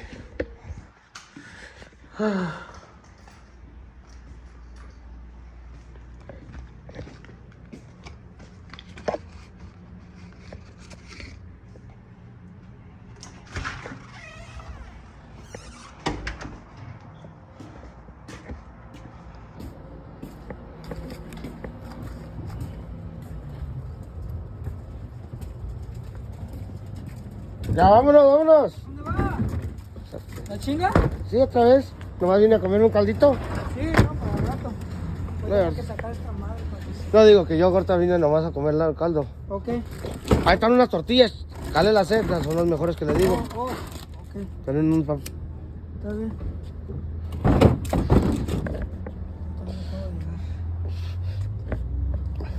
¿A descansar, Mike? No, descansen, descansen. No, también. ¿Cómo? ¡Ey! ¿A dónde vas? Ay. A dormir, no, espérate.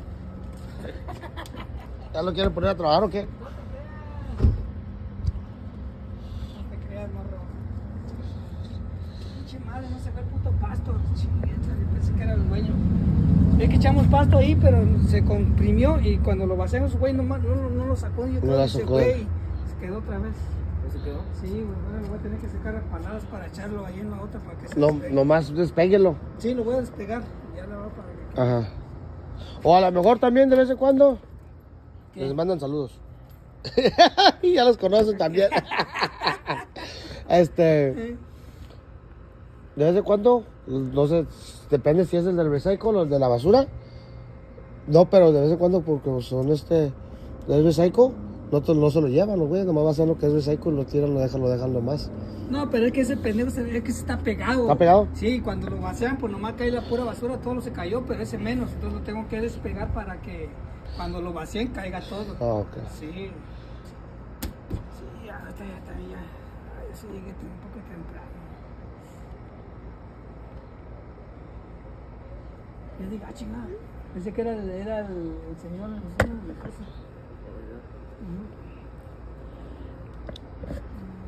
Pero ya.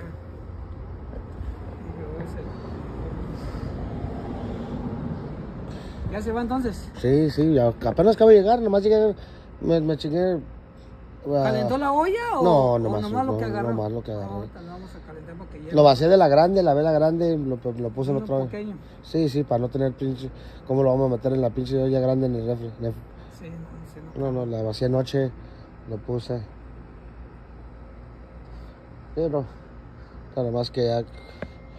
Pinche cigarrito antes de irme. El vicio, di. Maldito vicio, ¿verdad? No, bueno. Me desperté hoy, pinche caldito me levantó. ¿Sí lo alivianó? Sí. No, me metí a bañar como a la 1 de la mañana, que le dije, me metí al cuarto y me encobijé. Sudando. Mañana tengo que ir a dejar la ropa, la cobija en la esta para que la laven. No, porque sí, no, es que no aguantaba. Anoche no dormí nada, no podía dormir. Estaba sude, me metí a bañar. Ya después del baño ya me relajé. ¿Con agua caliente o...? ¿De agua caliente? No, y estuve y dije, ahorita me va a llamar el don. ¡Ya apaga la pinche agua! Digo, chingada.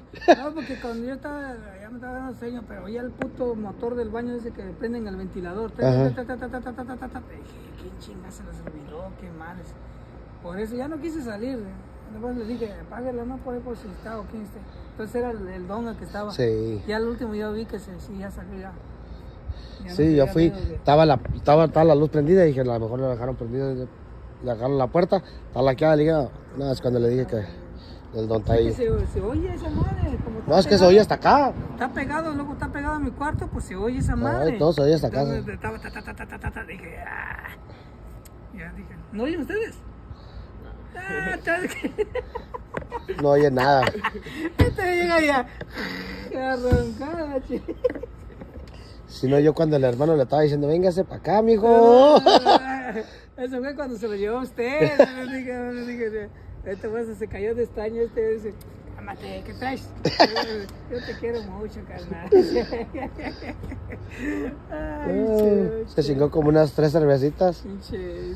Se chingó como unas 3 cervecitas y unas nalgadonas que le metió unas viejas. Unas nalgadonas. Que les dejó las pinches manos. Mira, para que sientan los callos que traigo.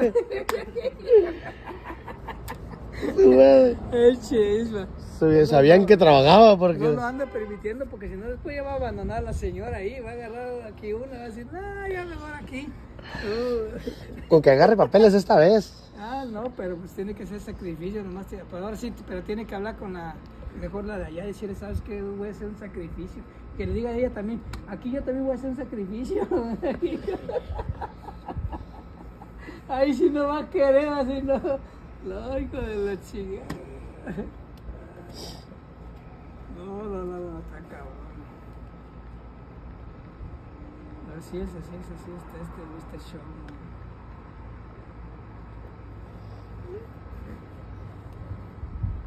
Apenas yo llegando, no, que me fijé ese pinche bote, no sé.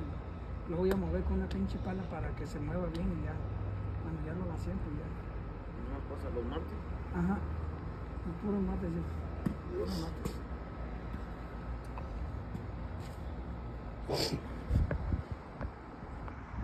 No, hombre. Lo bueno, pues ya se recuperó un poco. Ya Sí, no. Todavía ando medio, ¿verdad? Pero no como ayer, no. Ayer ni para afuera quería salir. No, para afuera. Le digo, me dieron dos rides, les cancelé uno. Chingue su madre. Sí. Mandan otro driver porque no me lo llevo. Ahorita está tranquilo, ahorita estoy esperando que me mande un ride para irme a la chingada. Ya nada más que me lo mande. Sí, porque ahorita empiezan los de acá de Red Rock. Todo acá. Sí, todos los casinos que están acá.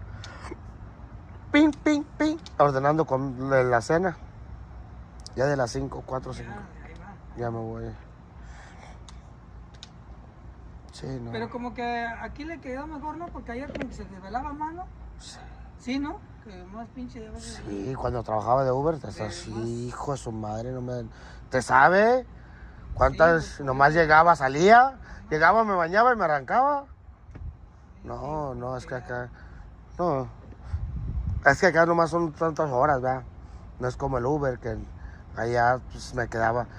Me enfocaba en el strip y ahí me quedaba. Y ya pues ya nunca me salía de allá.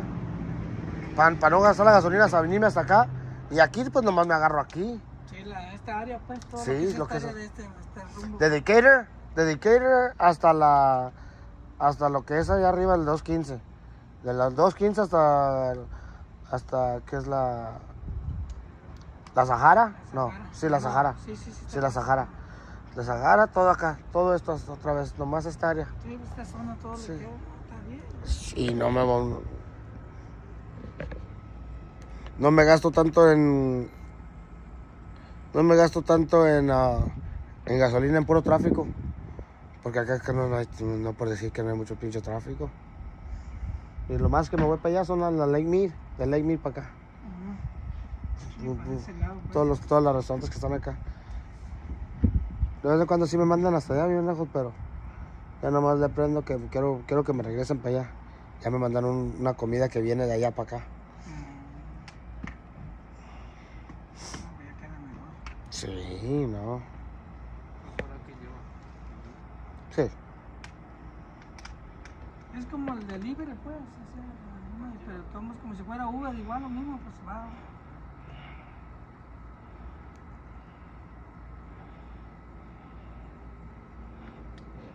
Sí, es lo mismo. Es lo mismo que el Uber, nomás que la pura comida. Y acá pues me tengo que bajar ahí por ahí ya. Depende, porque si es como el McDonald's o el pinche cigarros, me voy para el drive-thru. Me la cagan los güeyes de vez en cuando, se emputan. Ey, no puedes hacerlo. Para la próxima, denme la comida. Sí, no.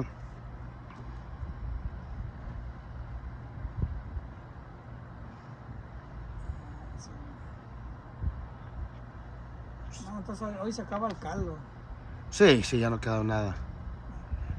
Dos ya del Isma, uno y uno yo, no, ya.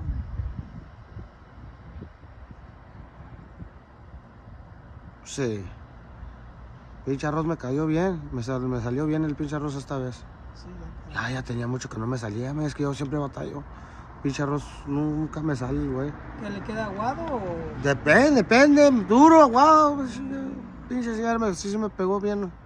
Oh, es que le hizo en esa, porque mi hija cuando vino una vez, igual también traía trastes de esos que estaban muy quemados. Esos que agarró esos amaritos como que no se pegan tanto y se consume bien. Esos trastes lo agarré en esos de Amazon. Me lo mandaron. Ahorita está bueno, pero ya tanto talla también se va a quitar de chingada. Sí.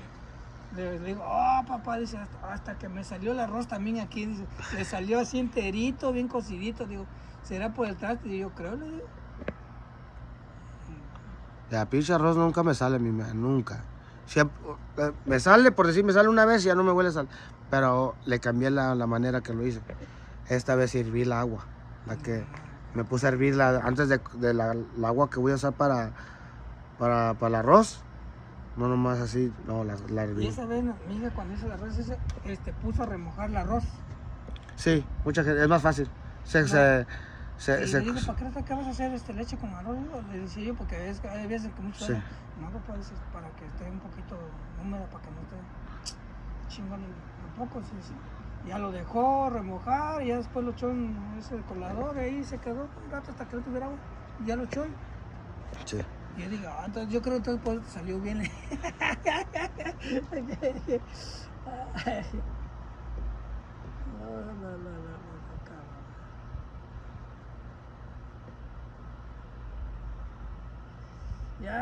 Ya se va a acabar, ya estamos mañana miércoles, hijo de la chingona. ¿Ves cómo se pasa el tiempo, no? Ya miércoles, ¿verdad? Sí, ya miércoles.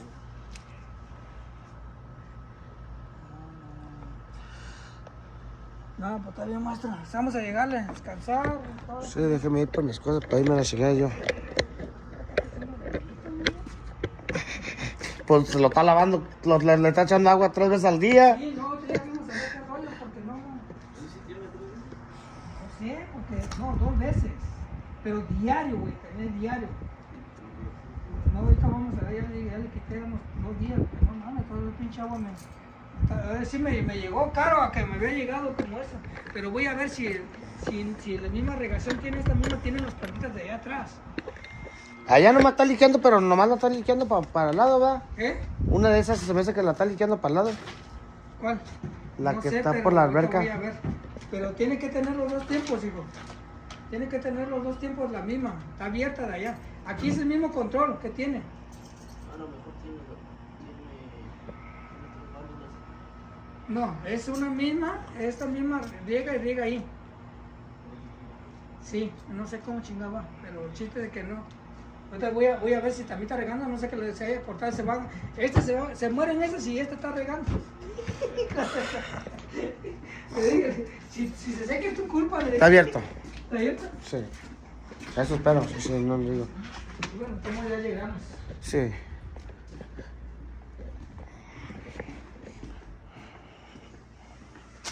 Vámonos.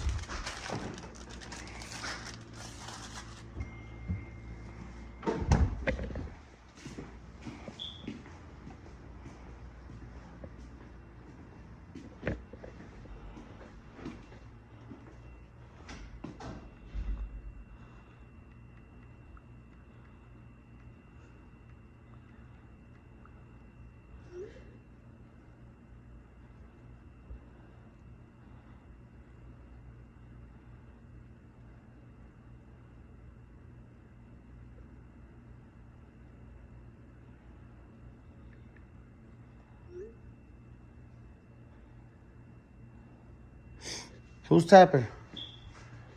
Close this motherfucker back up. Vamos a la chica.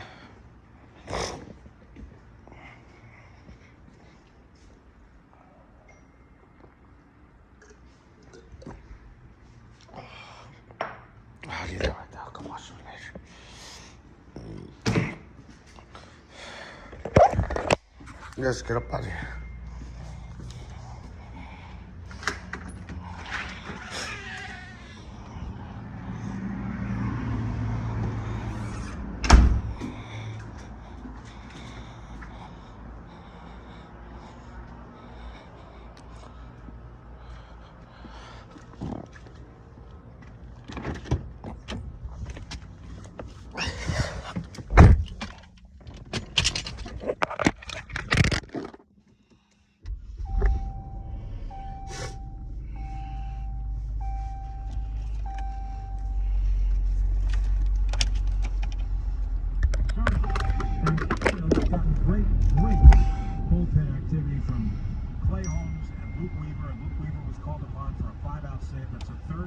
Postseason now, that he's had to go a second inning to get their outs.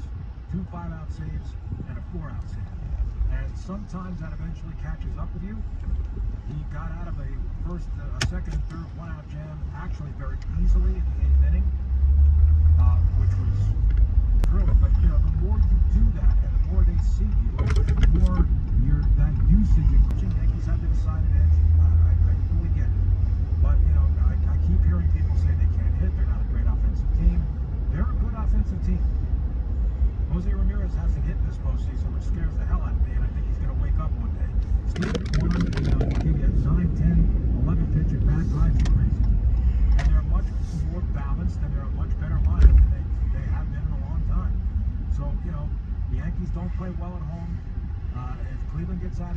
split, you're going to see a longer series than a lot of people think. And it's not just me trying to protect myself and trying to jinx. I truly believe that. Now, do I still think the Yankees are going to win? Yes. I do. I'm being honest. But if you think it's going to be a sweep or a 5-game series just at the snap of your finger, now I'm not going there. 888-MAD-DOG-6, 888-623-3646. A lot of topics on the table. Let's say hi to Al in White Plains, New York, who joins us on Mad Dog Sports Radio. Alfred. Big one. Get to your pinstripes in a second. I agree with you. Just the time you have to guess the best. Just grass being on. Yes, what else do they have to grasp at? Right. They're all in on this guy. There's no rebuild. There's no reset. There's no reload. There's nobody riding on their white horse kicking a bat that this is it. This is it. Yep. We had a great defense. So now the Lions just coach them up. Because they're healthy, coach them up. Yep. You said the division's the same, except for Buffalo. The schedule's easy. Yeah. George Rivers here earlier. If they keep him upright, they should be able to navigate the 10. I agree. It can only go. Now, one quick bit of revision history. Yes. Everything around grabbed the leg, but remember, the Denver field goal kicker missed the kick. They would have put the game away before Zerline missed his. And the hideous Tyler Pass, who I don't know how he still has the job, and I feel bad saying it. Yeah. But how many kicks is he going to miss for the Bills? Yeah, that's true. That's true. The extra point yesterday in the 40s, they left 4 points on the board. Yeah, no question. You're losing if you make a mistake. Yeah, you can nitpick and pinpoint all these little situations. I get it. But the point being, they're not that far off. Is the point. You know what I mean? Okay. Well, thank you for watching. Hope you watch all day. I'm going to make mine, but you're still going to miss your game. Yeah, true. And I think this is a tremendous trade for the Bills. I do too. This poor guy is in purgatory. And I'm saying leads the league in drops. He's got by the pass this year. But considering where he is, I can understand. Other than Carolina, I can't think of a worse place to be in the NFL than Cleveland. It's right up there. It's right up there. He's got a new lease on life. Yep. As for your club, yes. Stop trying to sell us the bill of goods. Nowhere. Jose Ramirez's numbers against the Yankees. I know, but Is that rotund first baseman ever going to get a big hit? In a live game except on Sports Center or MLB Network? They can't hit. And you get to play the winner of 2 teams, with all due respect to the sports fans and baseball fans of America, 90% of them. What's up, Sour Patch? Starting pitcher off of those 2 teams other, okay, than the Cy Young winner out of a lineup. If you don't beat these guys, if you lose to this team and don't go to the World Series, I'm sorry, this is the worst loss, and I know them all. This will be the worst No, man. of your Yankee life. We're going to need the hours right now. We're going to let them troll so we can get the hours. I know how the perception out there is that they should roll over these AL Central teams, and I can't dispute that. They have to get through. Have to. And it would be the worst. There's no doubt. Wait, you said you missed your flight earlier. The Orioles are balanced. What are you talking about? Work. Yeah, I'm working today. I just dropped Natalie off at the airport a little bit ago. Now I'm working. I'm working.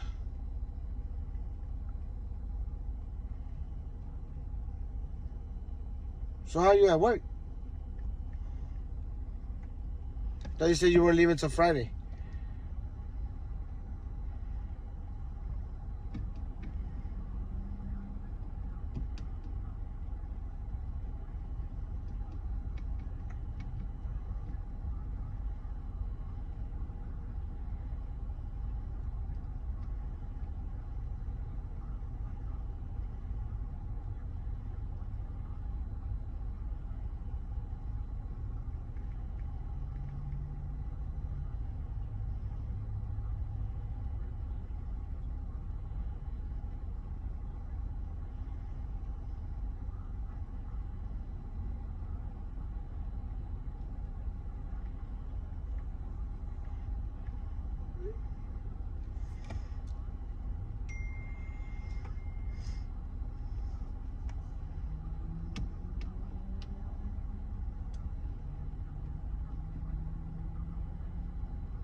Oh, you're not coming.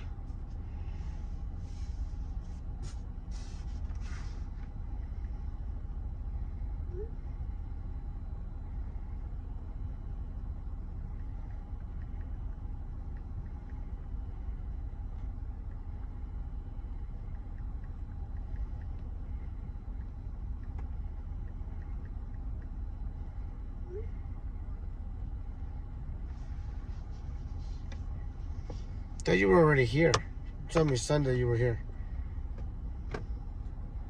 Oh.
What the fuck?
I'm good.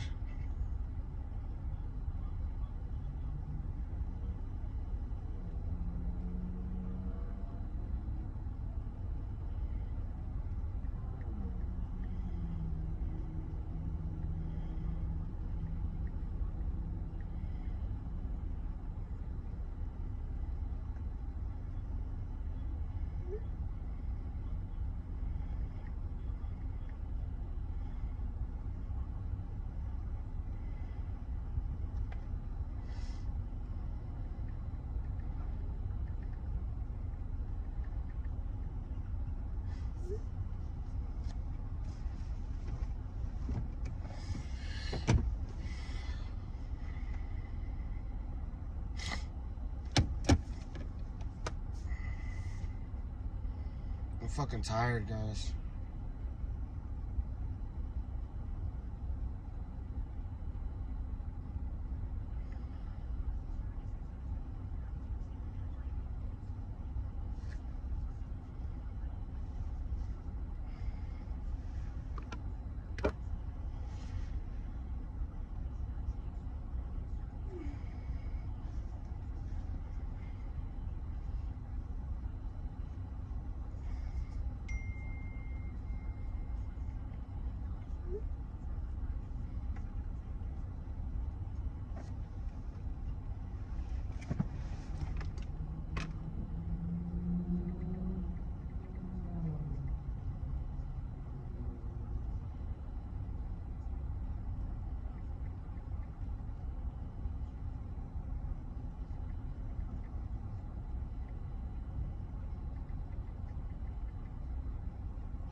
Yeah, I'm still a little sick. I'm fucking...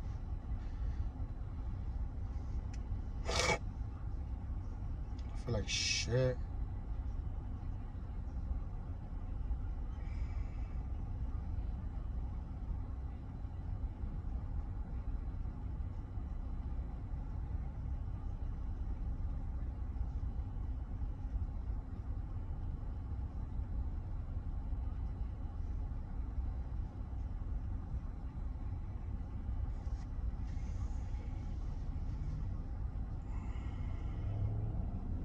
Thank you, Sour Patch. Thank you.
I'm just closing my eyes, guys, relaxing.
Fuck.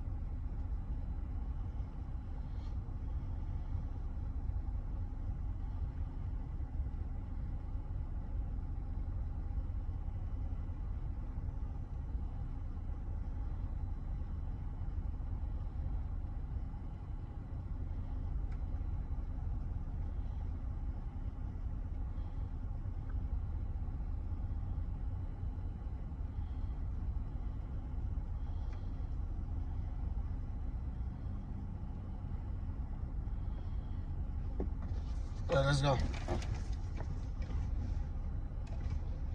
Go home, get rest. You know, what do you want a bullhorn?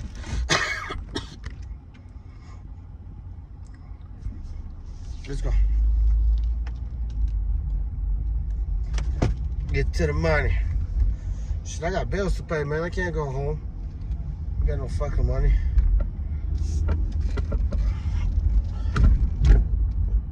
My Cardinals do fucking tomorrow.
thanks in part to a dominant outing from Carlos Rodon last night. Also, a moonshot off the bat of Giancarlo Stanton to seal it. He's hit 13 homers in 32 postseason games with New York, a number only Babe Ruth has matched. Stanton told MLB Network Radio's pregame coverage what's been working so well. Just to get my depth perception down. You know, this is a time where you can't even, you know, one extra pitch to get adjusted could be the deciding factor. MLB Network Radio's Game 2 pregame coverage continues right now, leading up to the play-by-play of Yankees Guardians in a half hour on Channel 89. Cleveland removed righty Alex Cobb from the roster with a back strain. They added Ben Lively in his place. Making a pair of blockbuster wide receiver trades in the NFL. The Bills reportedly sent a couple of draft picks to the Browns, getting Amari Cooper, which fills the #1 receiver void left by Stephon Diggs. Jets are really going for it now, dealing a 3rd-round pick. What's up, Ashley? For All-Pro Devontae Adams. Interim coach Jeff Ulbrich sees an immediate improvement. I would imagine Devontae's going to help in every area, but definitely just some missed stops in the red zone. You know, a little bit of execution, a little bit of penalties. The combination of those two, and you just weren't as efficient as you needed to be down there. Sirius XM NBA radio season preview shows continue, beginning in moments with the Cavaliers, then the Lakers at 8 Eastern on Channel 86.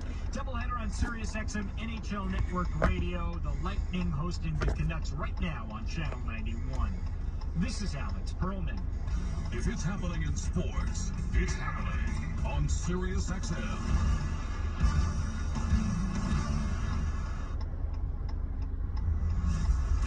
Welcome to Mad Dog Sports Radio Tonight, your home for the best sports talk, great opinions, and live updates on the evening's biggest games. Join the conversation at 888-MAD-DOG-6. That's 888-623-3646. The sports night is just getting started, and this is Mad Dog Sports Radio Tonight. Now, here is your host. Why, I'm not dying. I'm alright, sir. It's just a cold. It's just killing me. But it ain't nothing. It ain't fucking gonna stop me.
everybody's dream before the season even started.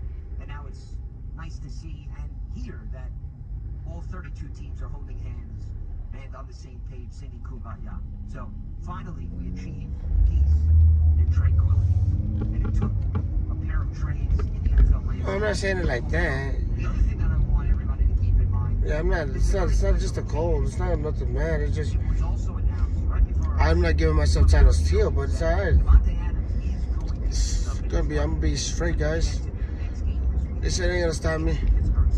Now, for those of you who've been monitoring the injury report, Devontae Adams has been sidelined the last 3 weeks with a lingering hamstring. She definitely was, yo. She was getting annoying. She was getting annoying talking to herself on the chat. JK. Supposedly he's very high on Aiden O'Connor. He was going through it in practice, but there wasn't enough that he could get out of that hamstring. So he went through vigorous treatment, I'm told, by multiple sources. And he hopped on a plane last night to arrive in New Jersey this morning, knowing that the deal was going to be finalized. And then later, after a few hours go by and they restructure his contract and they dot all the I's and they cross the T's. Yeah, we're not leaving. Devontae Adams' hamstring is now was gonna leave my car on, but they had not. Sorry, homies.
I just want also everybody to know while we're figuring out the healing powers of the Jets training facility and Davante Adams' hamstring, please know that that result last night would have not been accomplished unless they made the coaching change. Meaning that there was no reason and no way that the Jets were going to lose that game without the services of Robert Saleh. I don't know how they found a way to fall short against the Buffalo Bills. It's amazing that that coaching change occurred and then somehow it was business as usual. But hey, at least they could say they spiced things up and they looked for a spark plug. As far as what they gave up for Davante Adams, it's a conditional draft pick. And I find it very hard to believe that both of these conditions, or either one of these conditions, are going to be met. So I don't think it's a huge risk on the part of the Jets. It's a conditional third rounder. It becomes a second if any of the following factors happen. 1, Adams must be first or second team AP All-Pro. And keep in mind, he's missed a good chunk of the season thus far. And while I'm sure Aaron's going to feed him the football, in order to get All-Pro, you're competing with the rest of the league. It's not as if you're living in a Jets bubble. And look at the wide receivers across the NFL. Davante Adams is not necessarily the first guy that comes to mind. Nor would I automatically put the Jets tandem of Garrett Wilson and Davante Adams atop the list of the most talented and the most dangerous. So I think that's a long shot. Then the second factor is he's on the active roster for the AFC Championship game or the Super Bowl. Well, as long as he stays healthy, that's possible, but you also need to believe that the Jets, A, are going to make the playoffs, and B, get that far. And we got a few mountains to climb before we get there. So when it's all said and done, it could very well simply hold up to be a third-round pick. The Jets clearly are in the win-now mode approach. They're not thinking, I can tell you, about next year or the year beyond that. Davante Adams doesn't have guaranteed money that should stress out a cap beyond this season. So from that perspective, low risk. Yes, could a third-round pick be utilized to address another area moving forward? Absolutely. But they're catering everything to the Jets offense and Aaron Rodgers right now. That writing is overwhelmingly on the wall. And you could be blind and figure this out. We fucked Rodgers all the way up. Between the arrival of Nathaniel Hackett when Aaron signed, to bringing in guys like Alan Lazard, Randall Cobb, now Davante Adams. What do you think? They're just randomly having a love fest with former Green Bay Packers? Or they have an affinity for going after players that previously wore green uniforms? ¡Vámonos! This is all because of the ¡Se le ganas, mijo! and they're trying to get the most out of Aaron.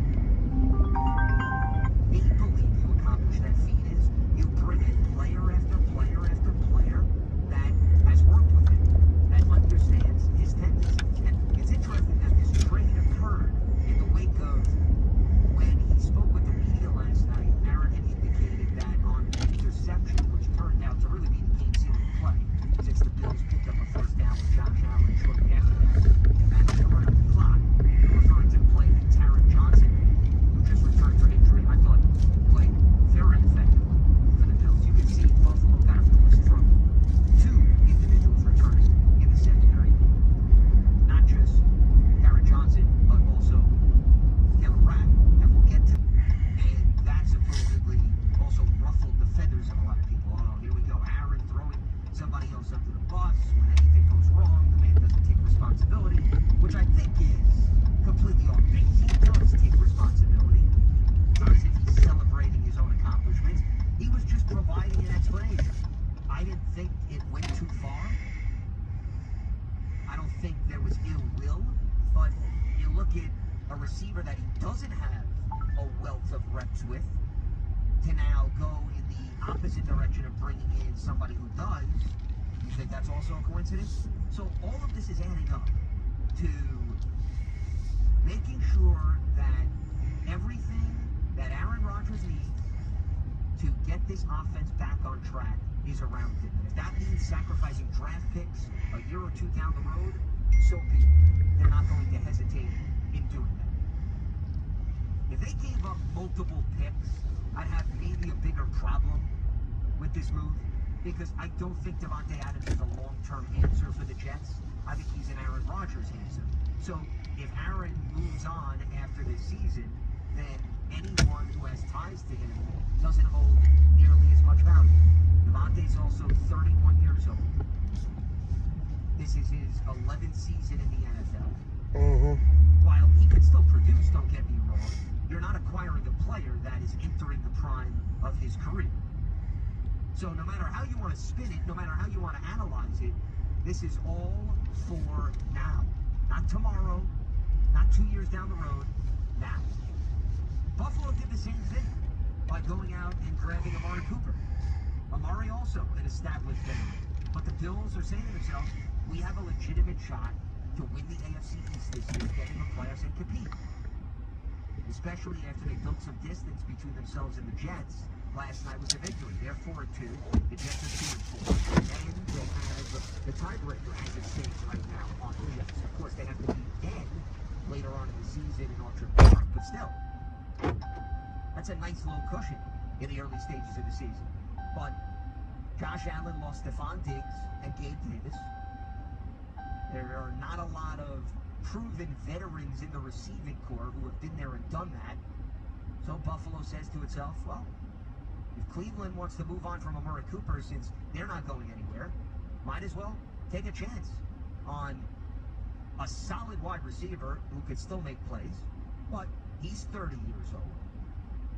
He's in his 10th season, and he's not necessarily going to be their long-term answer in Buffalo. So the same ammunition behind both of these trades, and as far as what Buffalo had to give up in order to acquire Amari Cooper, I like the deal for both teams, for Cleveland and Buffalo. I don't look at it as a major sacrifice for either team. You have the Browns receiving a third-round pick in 2025 and a seventh-rounder, in 2026. And then the Bills are getting a sixth-rounder back with Amari. And that sixth-rounder is from 2025. So you're giving up a third and a seven. You're getting a six back. So you've upgraded the round from the seventh rounder, and you're turning a third rounder into a proven wide receiver when you're also in that win now mode. I don't have a problem. And as far as Cleveland is concerned, their offense is a wreck. And they gave up a boatload of picks to acquire Deshaun Watson. So at this stage, you might as well collect as many future resources as you can to make up for what you lost in that trade, as well as the massive contract that you gave up. So similar approaches for both teams, and they add proven commodities. If you could take a draft pick, which is the land of the unknown, and you could turn that into a player who has an established resume, who has X amount of production year in, year out, I do that trade in a heartbeat, regardless of whether that wide receiver is towards the latter part of his prime, because you're not playing the guessing game. You know Amari shows up for work every day. You know what you're getting out of him. You know what Devontae can do. With a draft pick, who knows? And we could sit here till we're blue in the face, going through the different scenarios of what the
No way.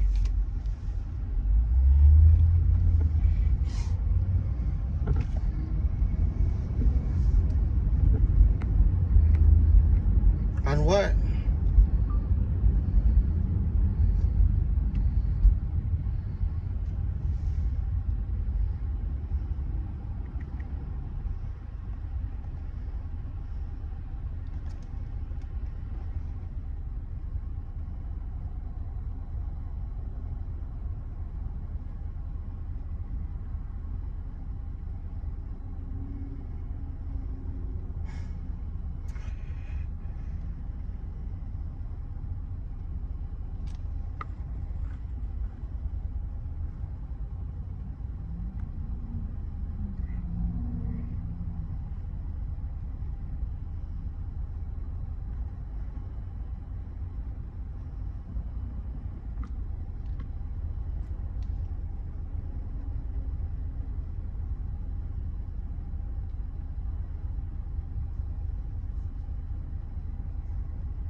No, tell him the car meet. I'm gonna jump on his live right now.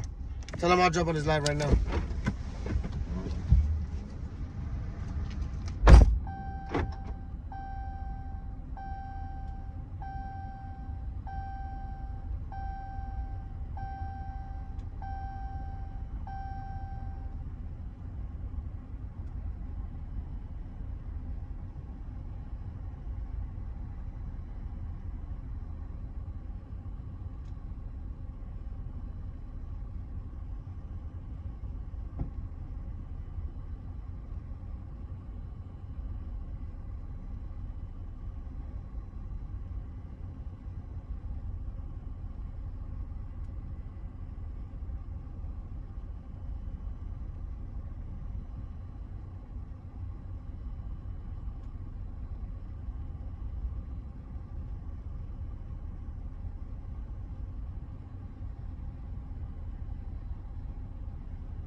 fuck is that playing music? In Arizona and present in a state where underdog fantasy operates. Terms apply. Void in Colorado. Concerned with your play? You can call 1-800-GAMBLER or visit www.ncpgambling.org. Arizona 1-800-NEXT-STE. That's 1-800-639-8783 or text next step to 53342. New York, call the 24/7 Hope line at 1-8778-HOPE-NY or text HOPE-NY to 467-369.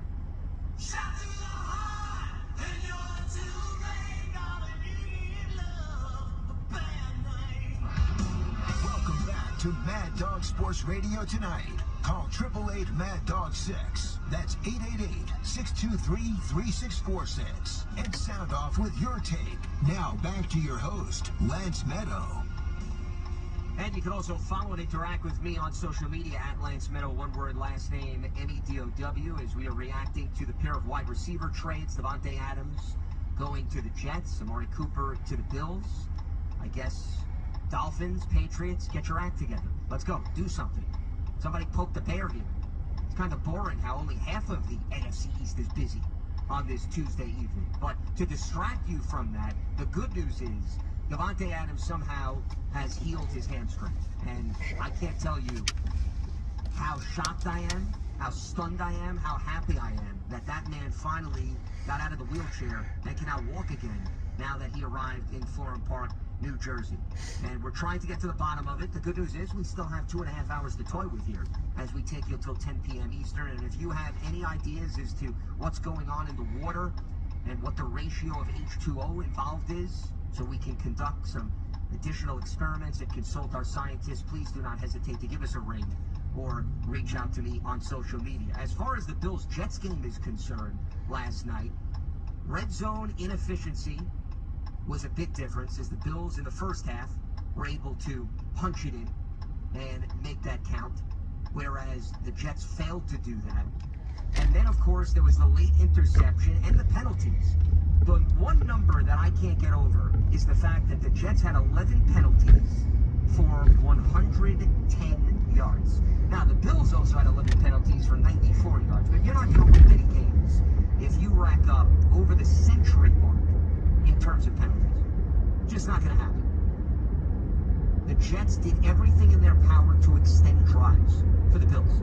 They had 3 pass interference calls. And the worst thing that you could do when you already can't stop the run, when your defense is not opportunistic, because the Bills had no turnovers, they were close.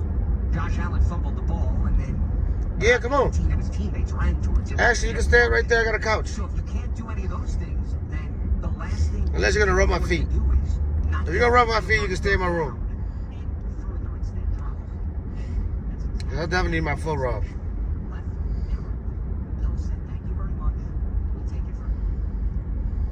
So if you're talking about undisciplined teamwork, and Davante Adams again is not going to solve that. Let's step aside to get you caught up with everything else happening in the world of sports. We'll get more into the Jets and the Bills as we move forward, but also a notable injury in the NFL takes us to Motown. We'll put Aiden Hutchinson's latest setback in perspective from somebody that went through exactly.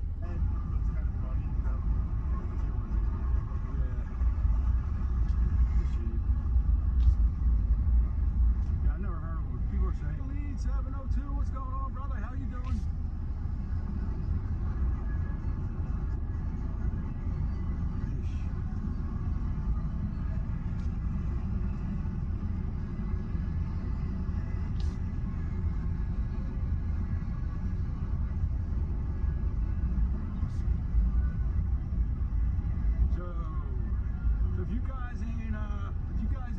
Babykhaled702, you need to go give him a follow.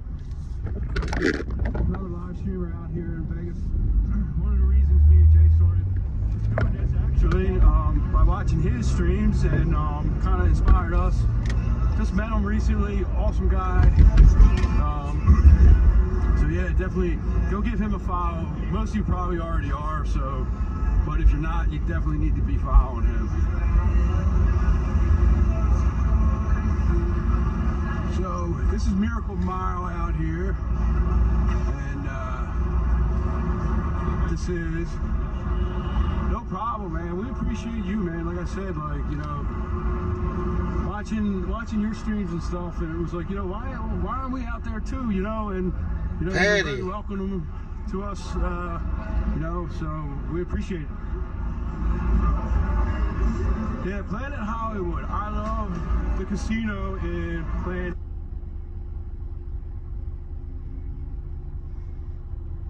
TikTok has really cracked down on that, so we show them from the outside now. And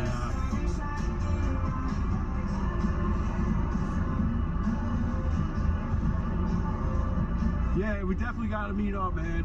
The past couple weeks have been a little bit crazy for us. You know, we had a cold running through the family, so it was just, you know, but we're back out now, so we'll definitely meet up one night, man. Definitely. And I'm gonna tell you that I wasn't partying like you guys at the implosion, but I was basically up for like 24 hours, man, and that just really whooped my butt. So.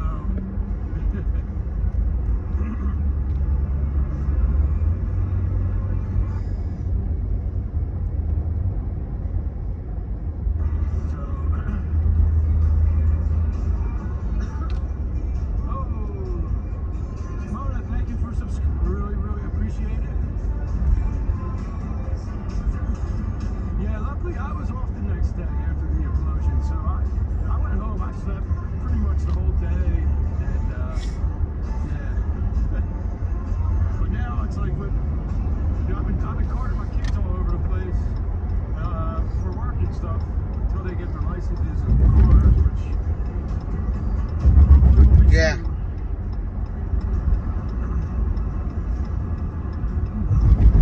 Cosmo across the street, Aria, beautiful.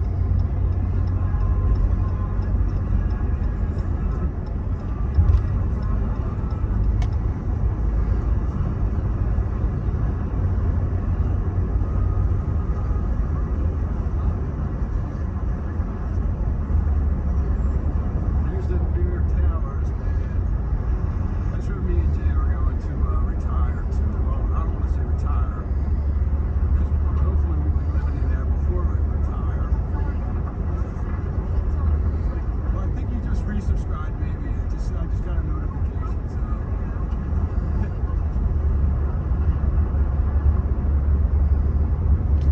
Oh, that's awesome. You're live on YouTube. Enjoy it right on.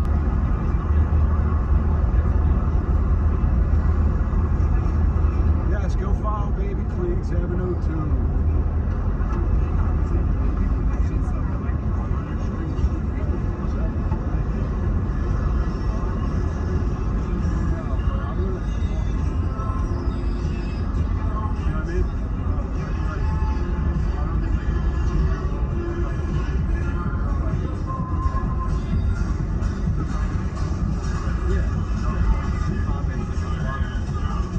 Yeah, I'm going to talk to some people out there.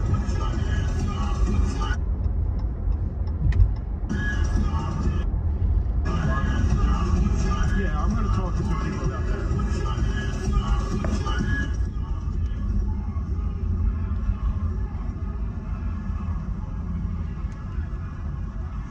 Yeah, you know, that's a good idea. Hey, Mona, would you like to be a mod for us?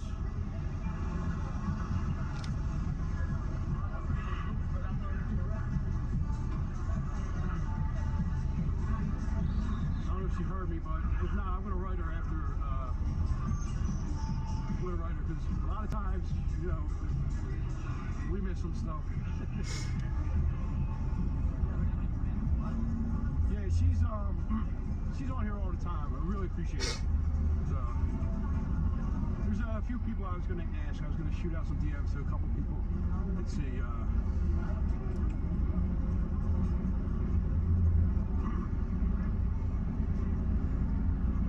Are you going to be out tonight, BK? You going to be up on the strip? Mel was saying you might do some Taco Tuesday thing. The spear is totally down back that way. Can't see it really from here.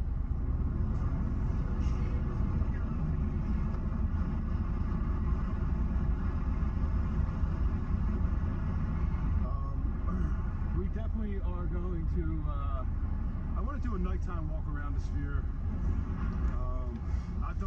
I've done a few during the day, and it's like amazing during the day. At night, you can't let this touch.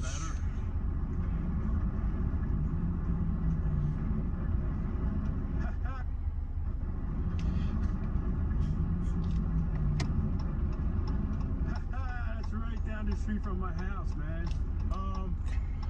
Maybe I'll stop around. What time are you heading up there? What is it? What's that taco place? Lados Tacos right there? Lados, I think it is. Lados. Up by 8 to 11, okay.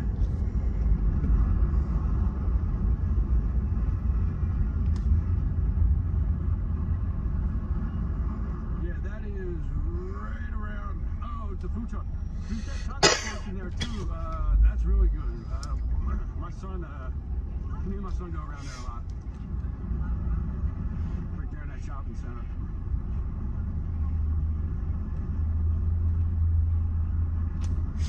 Yeah, so this is going to be the new mall, the boulevard here. And No. They just, it's simple. But there's a control right here. See this? Look. Watch this. You turn it on, and it automatically turns on. Right? They want to move it like this. No, it's got a control. See? It moves on its own.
It's there.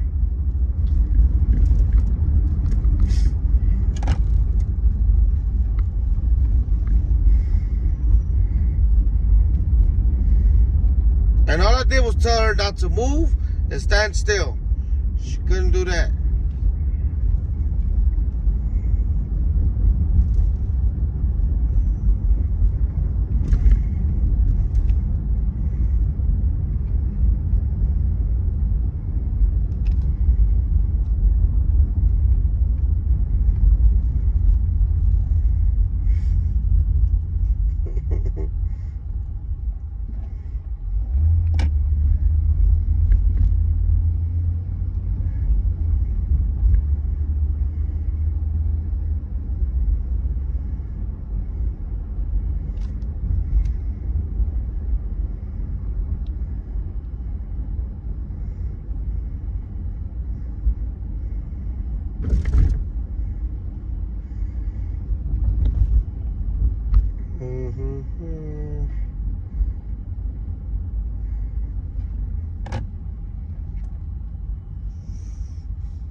it's common sense. Nah, I didn't set him up for nothing.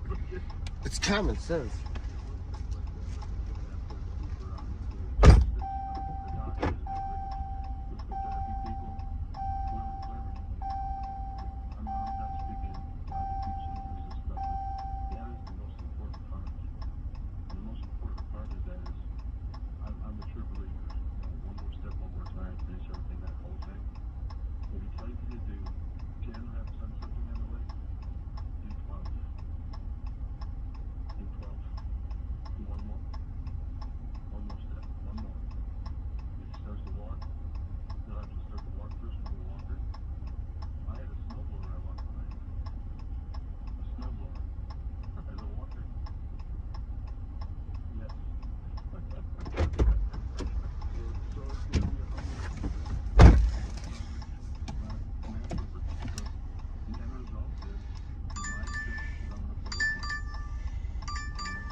No, yeah.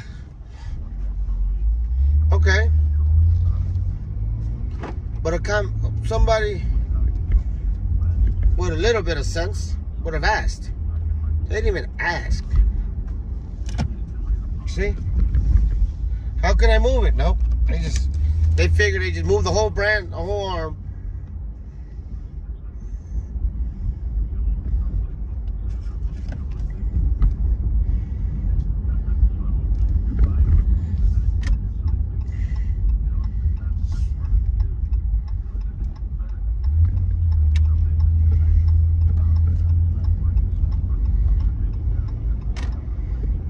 Again.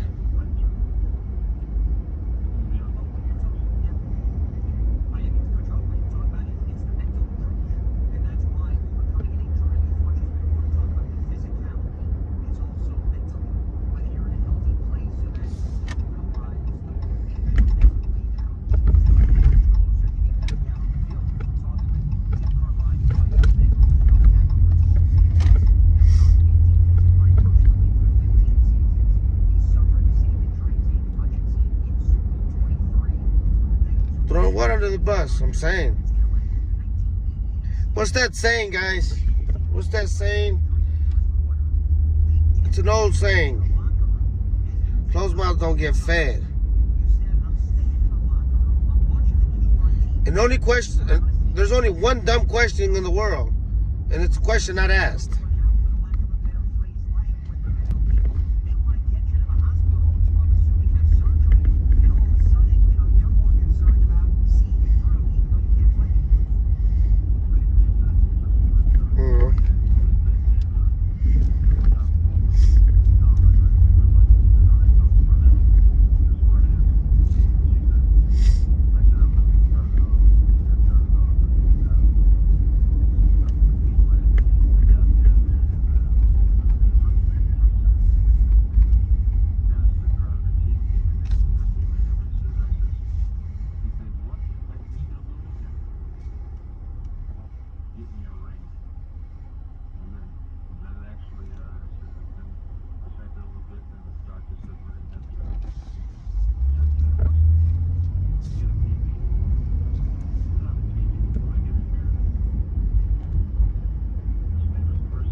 My blood.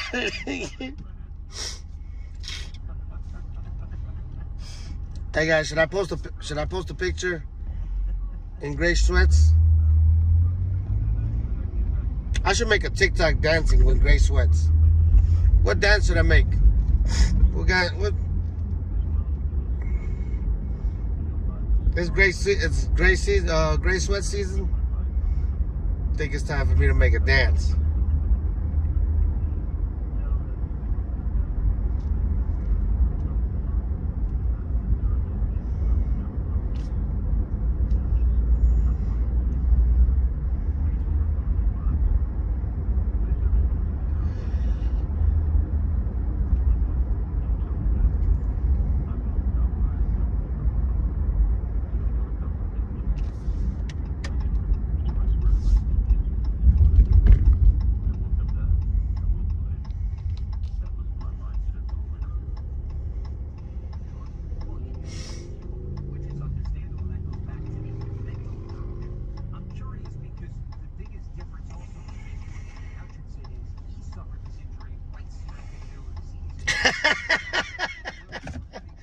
Suavemente.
What do you think, Ashley?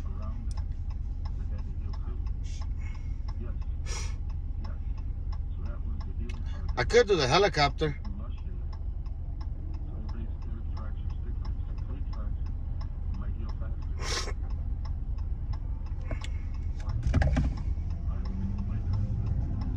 Oh, I know what I'm gonna do. I'm gonna do a hula hoop.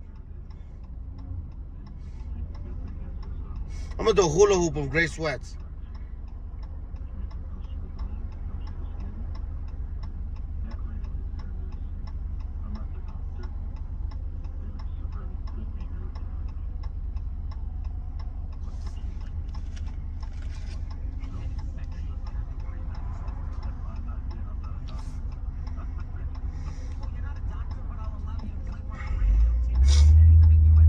What do you think, Ashley?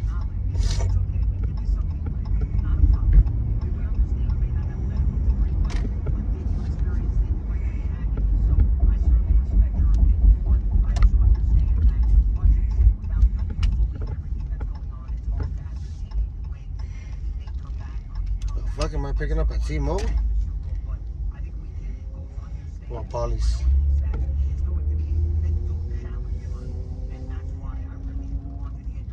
I think I can go viral.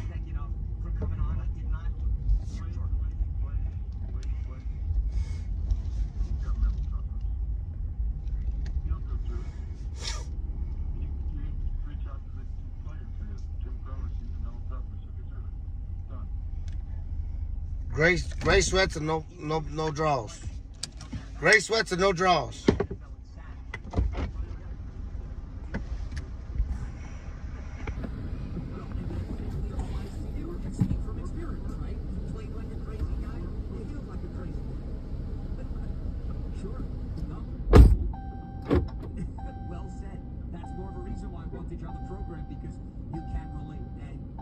Tim, I wish this conversation was under better circumstances. I can only imagine how many times you've revisited the injury, but I'm glad to hear, obviously, that you got through it and so forth. The thing about it is, the position I played was kind of that was the grinder. You know, now they don't have a true nose tackle that plays. Every player is different angle. Yeah,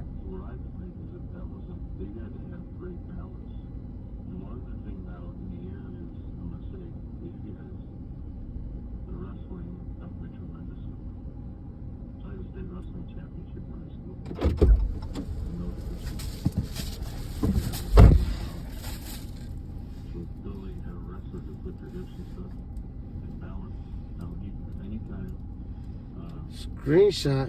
What do you mean screenshot what?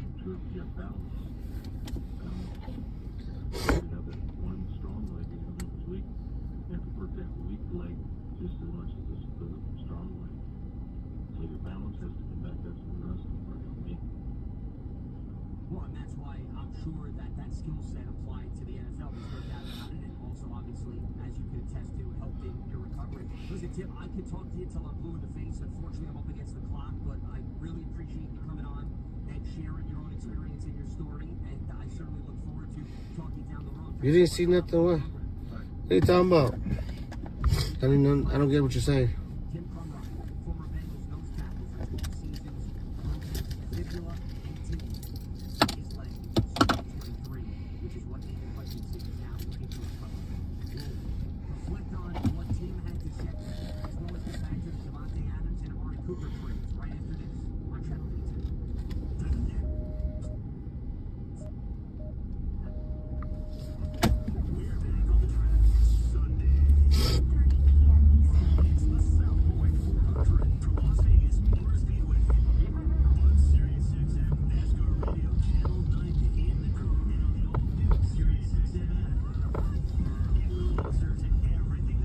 What?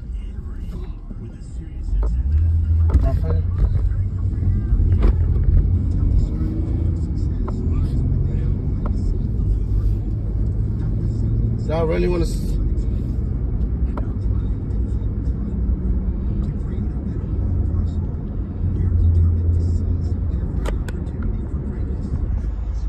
Y'all ain't gonna get no free show around here. Fuck around with y'all. Ain't shit free around here.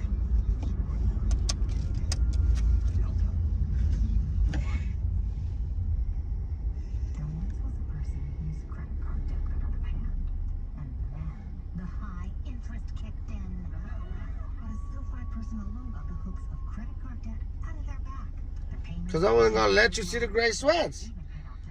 I think I set the camera up the way I set it up.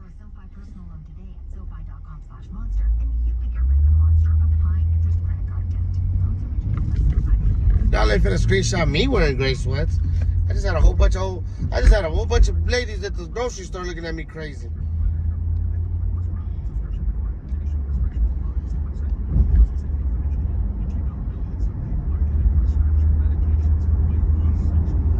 Was what right?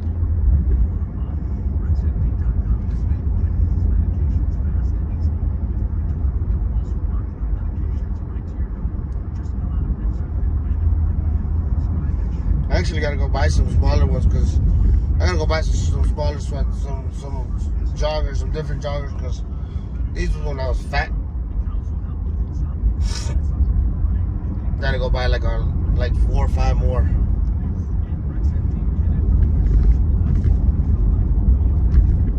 Oh, we don't win. I'm gonna be in joggers.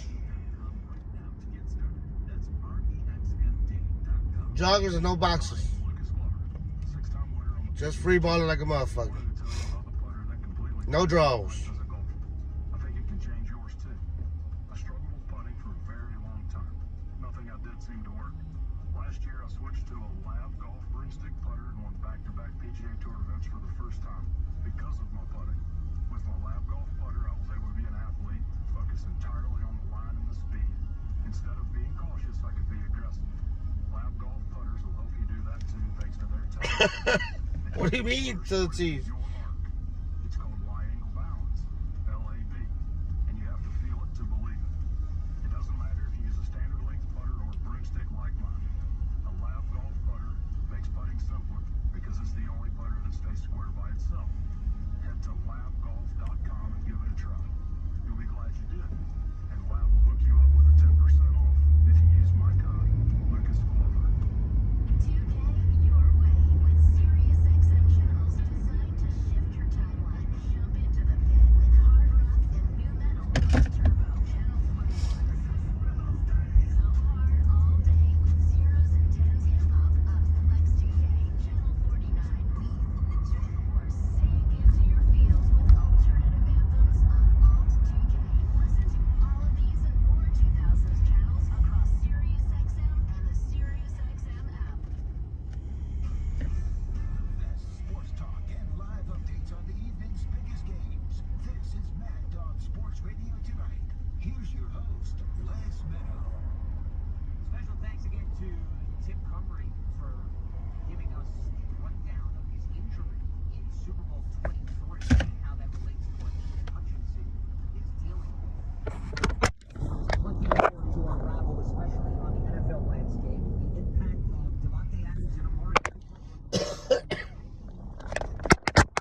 You know, your comments stay on the chat.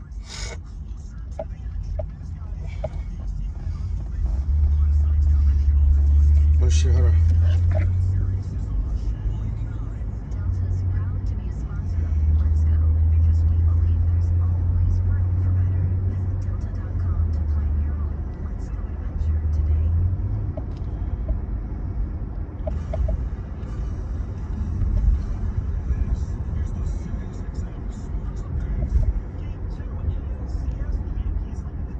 I know, I was messing with her.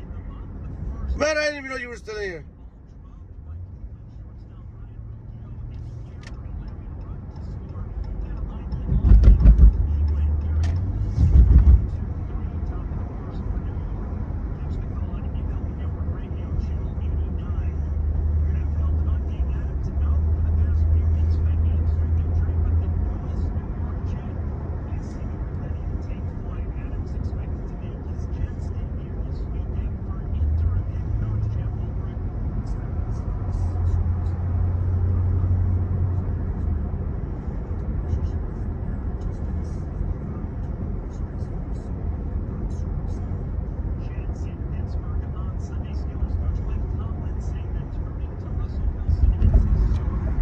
Is being considered.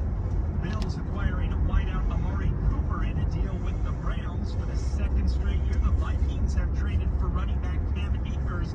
Akers arriving this time from the Texans. Tom Brady has been formally approved as a minority owner of the Raiders. Chiefs activate running back Clyde Edwards-Helaire. NHL, the Blue Jackets home opener, their first game in Columbus since the passing of Johnny Gaudreau. All players wore Gaudreau's number 13 during pregame warm-up. The game itself is underway. The Jackets scoreless after one. Early second period, the Lightning lead the Canucks 1-0 at the opener of a doubleheader on NHL Network Radio Channel 91. Capitals Vegas tied at 1 after 1. I'm Dan Rainey. If it's happening in sports, it's happening on Sirius XM.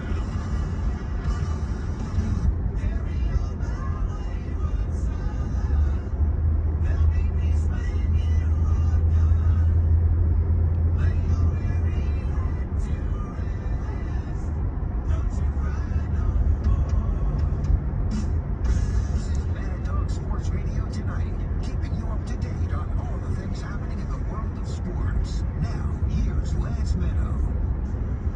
One of the most tour topics we take you up till 10 p.m. Eastern here on Channel 82, as we've been hitting on several different topics across the sports landscape.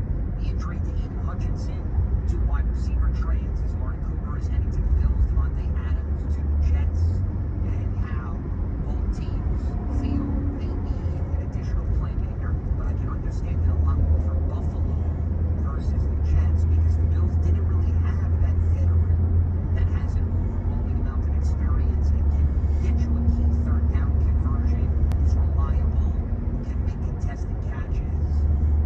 That's Amari Cooper. And they didn't necessarily have that in the absence of Stephon Diggs and Gabe Davis. Jets, they have Garrett Wilson. They got Allen Lazard. They weren't lacking weapons around Aaron Rodgers. It was timing. It was the fact that those players have not had enough time on the field together. With Josh Allen and his receiving core, that's not what they were struggling with. They were struggling with not necessarily having an individual that's going to put fear of God in the eyes of defensive coordinators. But I think Amari helps move the needle a little bit. He gives defensive coordinators something to think about. Do we roll some coverage over towards him? And what does Cooper's presence now do for Elijah Campbell? What does it do for James Cook and the running game? That's where I'm sure Buffalo is coming from. Yeah, of course, the Jets now have somebody else that coordinators have to think about, but one wide receiver is not going to take this offense to heights that we have yet to see. Jets are still going to have their same issues, such as the offensive line, such as penalties. Are they going to remain committed to the run? Because even if you bring Devontae Adams into the fold, Aaron should not be throwing the ball 40 to 50 some odd times. That should not be happening at all. If anything, Adams' presence should give them more reason to want to run the football. Because then, if you get everybody to inch up in the box, you'll then have more favorable opportunities down the field. But if the Jets offense becomes Aaron Rodgers throwing 15 targets to Davante Adams and everybody else is abandoned, I don't see how that helps the situation at all. And time will tell. I think the jury is still... What are you talking about? Oh, nice. To those two guys. Davante was heavily targeted. That's why you hear that Rodgers still hung around, which was 2022, and Davante was traded to the Raiders. The question that we were all discussing, what's going to become of the Packers receiving core when now Aaron doesn't necessarily play favorites anymore? Well, I always buy my nails. If you looked at the first few games, Aaron was spreading the wealth. Aaron was involving Garrett Wilson, but Garrett wasn't the overwhelming lone wolf that was constantly getting the ball. He involved all aspects of the offense, which I thought was refreshing and a great direction. If Davante comes along and all he's doing is throwing to Davante, I think that's going to have a negative impact. It's going to take this offense in a completely different direction. So it's great that Davante and Aaron know each other, but what I don't think enough people are considering is if he's frustrated with some of these other receivers and targets not being where they need to be, not running the right routes, is he just going to turn away from them and say, I'm just going to give Davante Adams a ball and hope for the best? I have a great deal of respect and trust in Aaron Rodgers' decision-making, but I don't really think him making the offense one-dimensional is going to do wonders for them. I can tell you the Yankees' offense is certainly not one-dimensional. It's amazing, and they're playing the Guardians as we speak, and we'll keep you posted on this contest. They're in the top of the second inning. The Yankees are already up 1-0. Lara! They have been following the same blueprint every single game, which is let's jump on the pitchers early, let's put guys on base, and then stress the hell out of them. And you had Gleyber Torres lead off with a double in the bottom of the first. Juan Soto come through the base hit. So they have runners on first and third with nobody out. And that's exactly how game one started. Then Torres wound up scoring on a field error by the shortstop with Aaron Judge at bat. And that's how they brought in the run. They did not go cash in after that. It was Bobby bounced back and struck out the next three batters. And that's the other aspect of the Yankees offense. They jump on you early, but then they don't necessarily finish the deal. I think it was a huge missed opportunity for New York in the first inning to take a commanding early lead. And the biggest problem for the Yankees during the postseason has been leaving runners in scoring position. And when you do that, that allows an opponent who may not have as much firepower as you to hang around. The Guardians are very much like the Royals. They're a pesky, sneaky team. The last thing you want to do is give them more oxygen because they're more than content to play small ball. And even though things didn't go according to plan for them in game one, they still very much were in striking distance within that contest. That game did not overwhelmingly get away from them. And Carlos Rodon did a really nice job keeping his emotions in check because he was sky high against the Royals, where every strikeout was treating it as if it was winning the World Series. And I am awake. A lot more mellow. And he learned his lesson, which was good for him and good for the team. And they have Garrett Cole on the mound tonight, but Cole has been very up and down. His last outing was fantastic when he helped close out Kansas City. 7 strong innings. Game 1 against Kansas City was the opposite end of the spectrum. What Garrett Cole is going to show up tonight. It's a little bit of Dr. Jekyll and Mr. Hyde with him. And that's why I keep coming back to the Yankees starting rotation is the element that is going to make or break this team. The bullpen has been solid, lights out. The offense we know is well disciplined. And I think they learned their lesson that they can't just win with the long ball. They draw walks, they put guys on base, they put the ball in play, all encouraging signs. It comes back to the starting pitcher. That's what is going to define whether the team with the best record in the American League is going to go to the World Series. And I can say the same thing about the Dodgers, based on what transpired against the Mets in game number 2. Their offense looked great in game 1. They got the support of the pitching staff. But in game 2, Dave Roberts went back to this bullpen by committee approach. And even though it worked against the Padres, doesn't mean it's going to work against everybody, which is another reminder the Dodgers can't get away with. He'll pitch 2 innings, then I'll bring in the next body. He'll pitch an inning and a third. You need somebody to eat up frames in the postseason. You need somebody to give you at least 4 innings. And that's what the Dodgers are in search of. That's what they're asking for. Because Flaherty did that in game number 1. But they certainly didn't get that in game number 2. So, to me, the Yankees and the Dodgers are a bit of mirror imagery. Looking at one another and saying, hey, I recognize you. But the question is, do you have your act together like I'm trying to get my act together? And that remains to be seen. Let's open up the phone lines as we move forward here on Channel 82. Take you up till 10 p.m. Eastern. David is in Buffalo with us here on Midland Sports Radio. What's happening, David? What do you got for us? Hey, Lance, I appreciate you taking my call tonight. How you doing, man? I'm doing very well. What's on your mind? Yeah, I want to jump in and talk about Amari Cooper going to the Bills. I think this is a really good move. I think there's no doubt the Bills are get a guy that can really stretch the field and a guy that can really, make some plays, that are down the field and really get key first downs for this offense. I think that should feel good. Times, early this season, these receivers we have just can't do that on third downs. They struggled a lot. And as much as I like the running game, Josh Allen's still got to be able to sling it. And I think Cooper is a perfect addition for this team. Yeah, that's why I like the Cooper acquisition a lot more than I like the Davante Adams, because I think he fills a purpose of being that reliable option on third down. To your point, he can certainly stretch the field, and he's been a player that has come through regardless of the quarterbacks that he's been exposed to. So I'm not overly concerned about, Amari's going to need 5 games or 5 weeks to get on the same page with Josh Allen. He's been traded now 3 times in his career.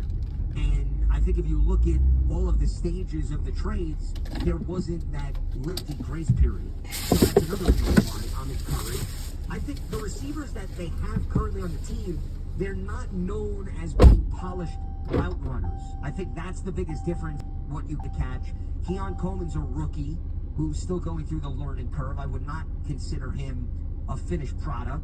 The tight ends, Dalton Kincaid is a big wide receiver playing the tight end position.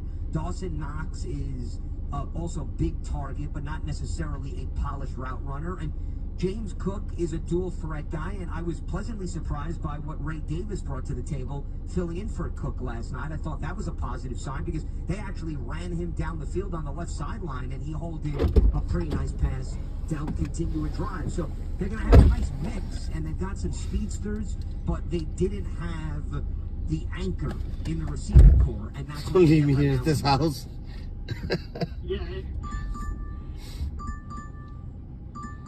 Get in the car. Let's go.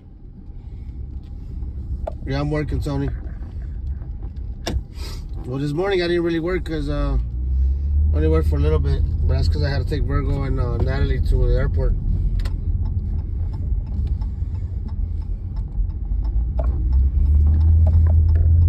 About this team is the defense against the run. I think that's a weakness, and I just wonder if that's something he's going to address now, at the trade deadline, because even the Jets they ran the ball pretty well against that Bills defense, and that is something that definitely concerns me as an element.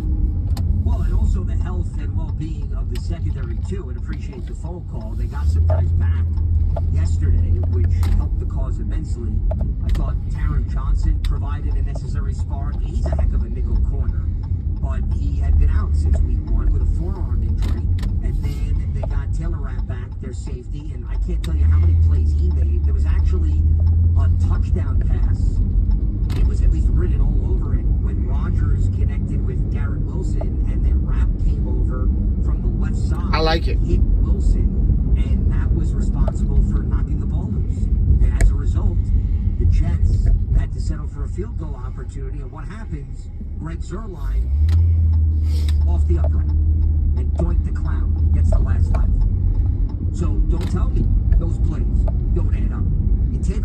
touchdown for the Jets, and they take away points because they couldn't convert on the field goal. So Rapp and Johnson both making their presences felt after being sidelined. Rapp was dealing with a concussion. Johnson, I mentioned, the forearm injury. They already were down Matt Milano at linebacker. They lost both starting safeties, who they moved on from. Big Jordan Poyer and Micah Hyde. Leonard Floyd. I got money in that damn clapper that I can't even figure out how to get out of there. That's why I was concerned about the Bills overall entering this season. And I have to give the Bills credit. They have found a way to keep their head above water, but the jury is still very much out. Because their defense is not a lockdown unit. And as I gotta get like $100. Somebody has to send me about $100. I got like $70 in there that I can't get to.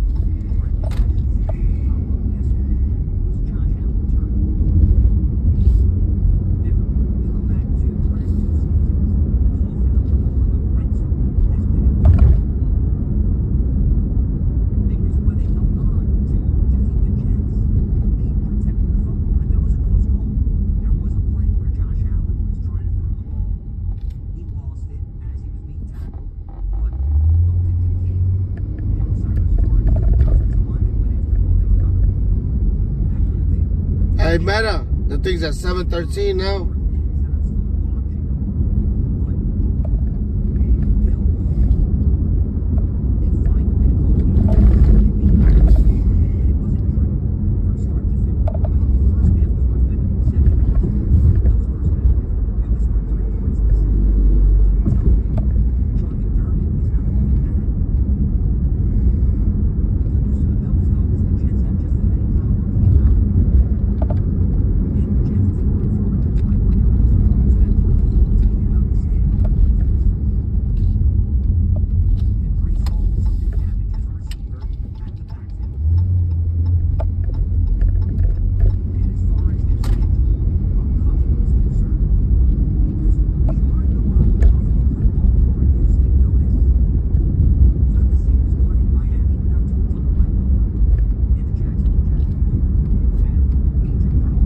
I need that. Hey, I need that I need that plaque. Hey, when does YouTube give you a plaque? At 100,000 or 1 million?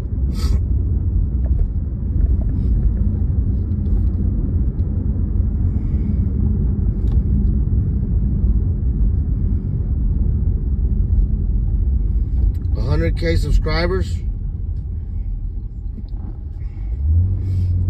Well, we gotta get there.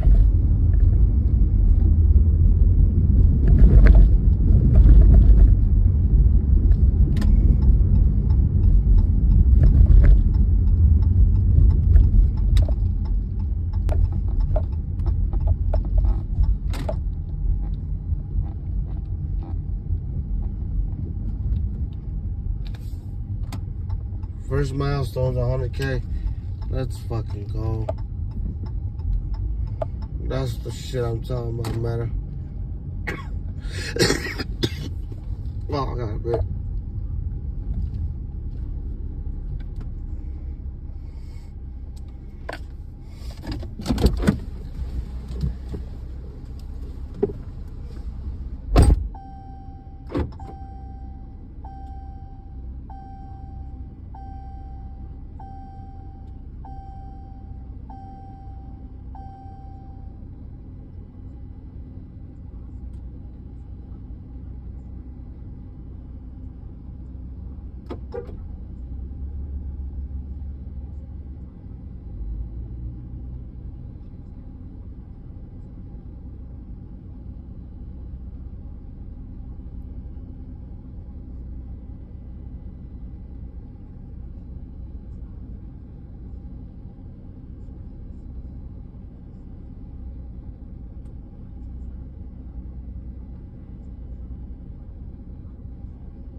What'd you say? We're safe, we locked the door.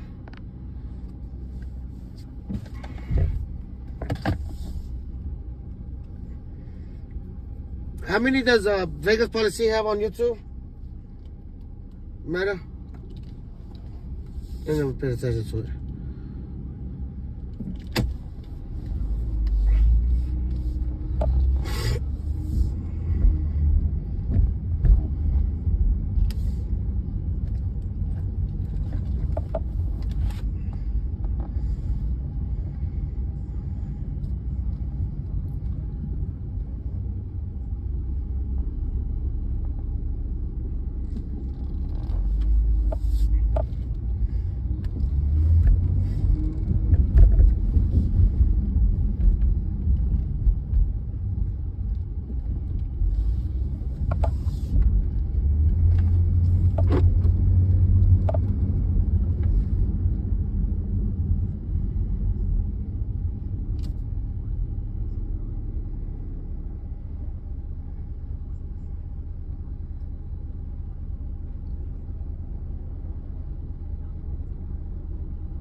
You don't honk at me because I'm on my lane.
Wishful thinking, game changers like that, one player does not replace it. It takes a team. So the Lions know the reality. And if they want to make an indent on that, a guy like Reddick, who's a threat to get double-digit sacks every season, makes sense. There's just some baggage. The host about the direction of the franchise. What else is new with Big D?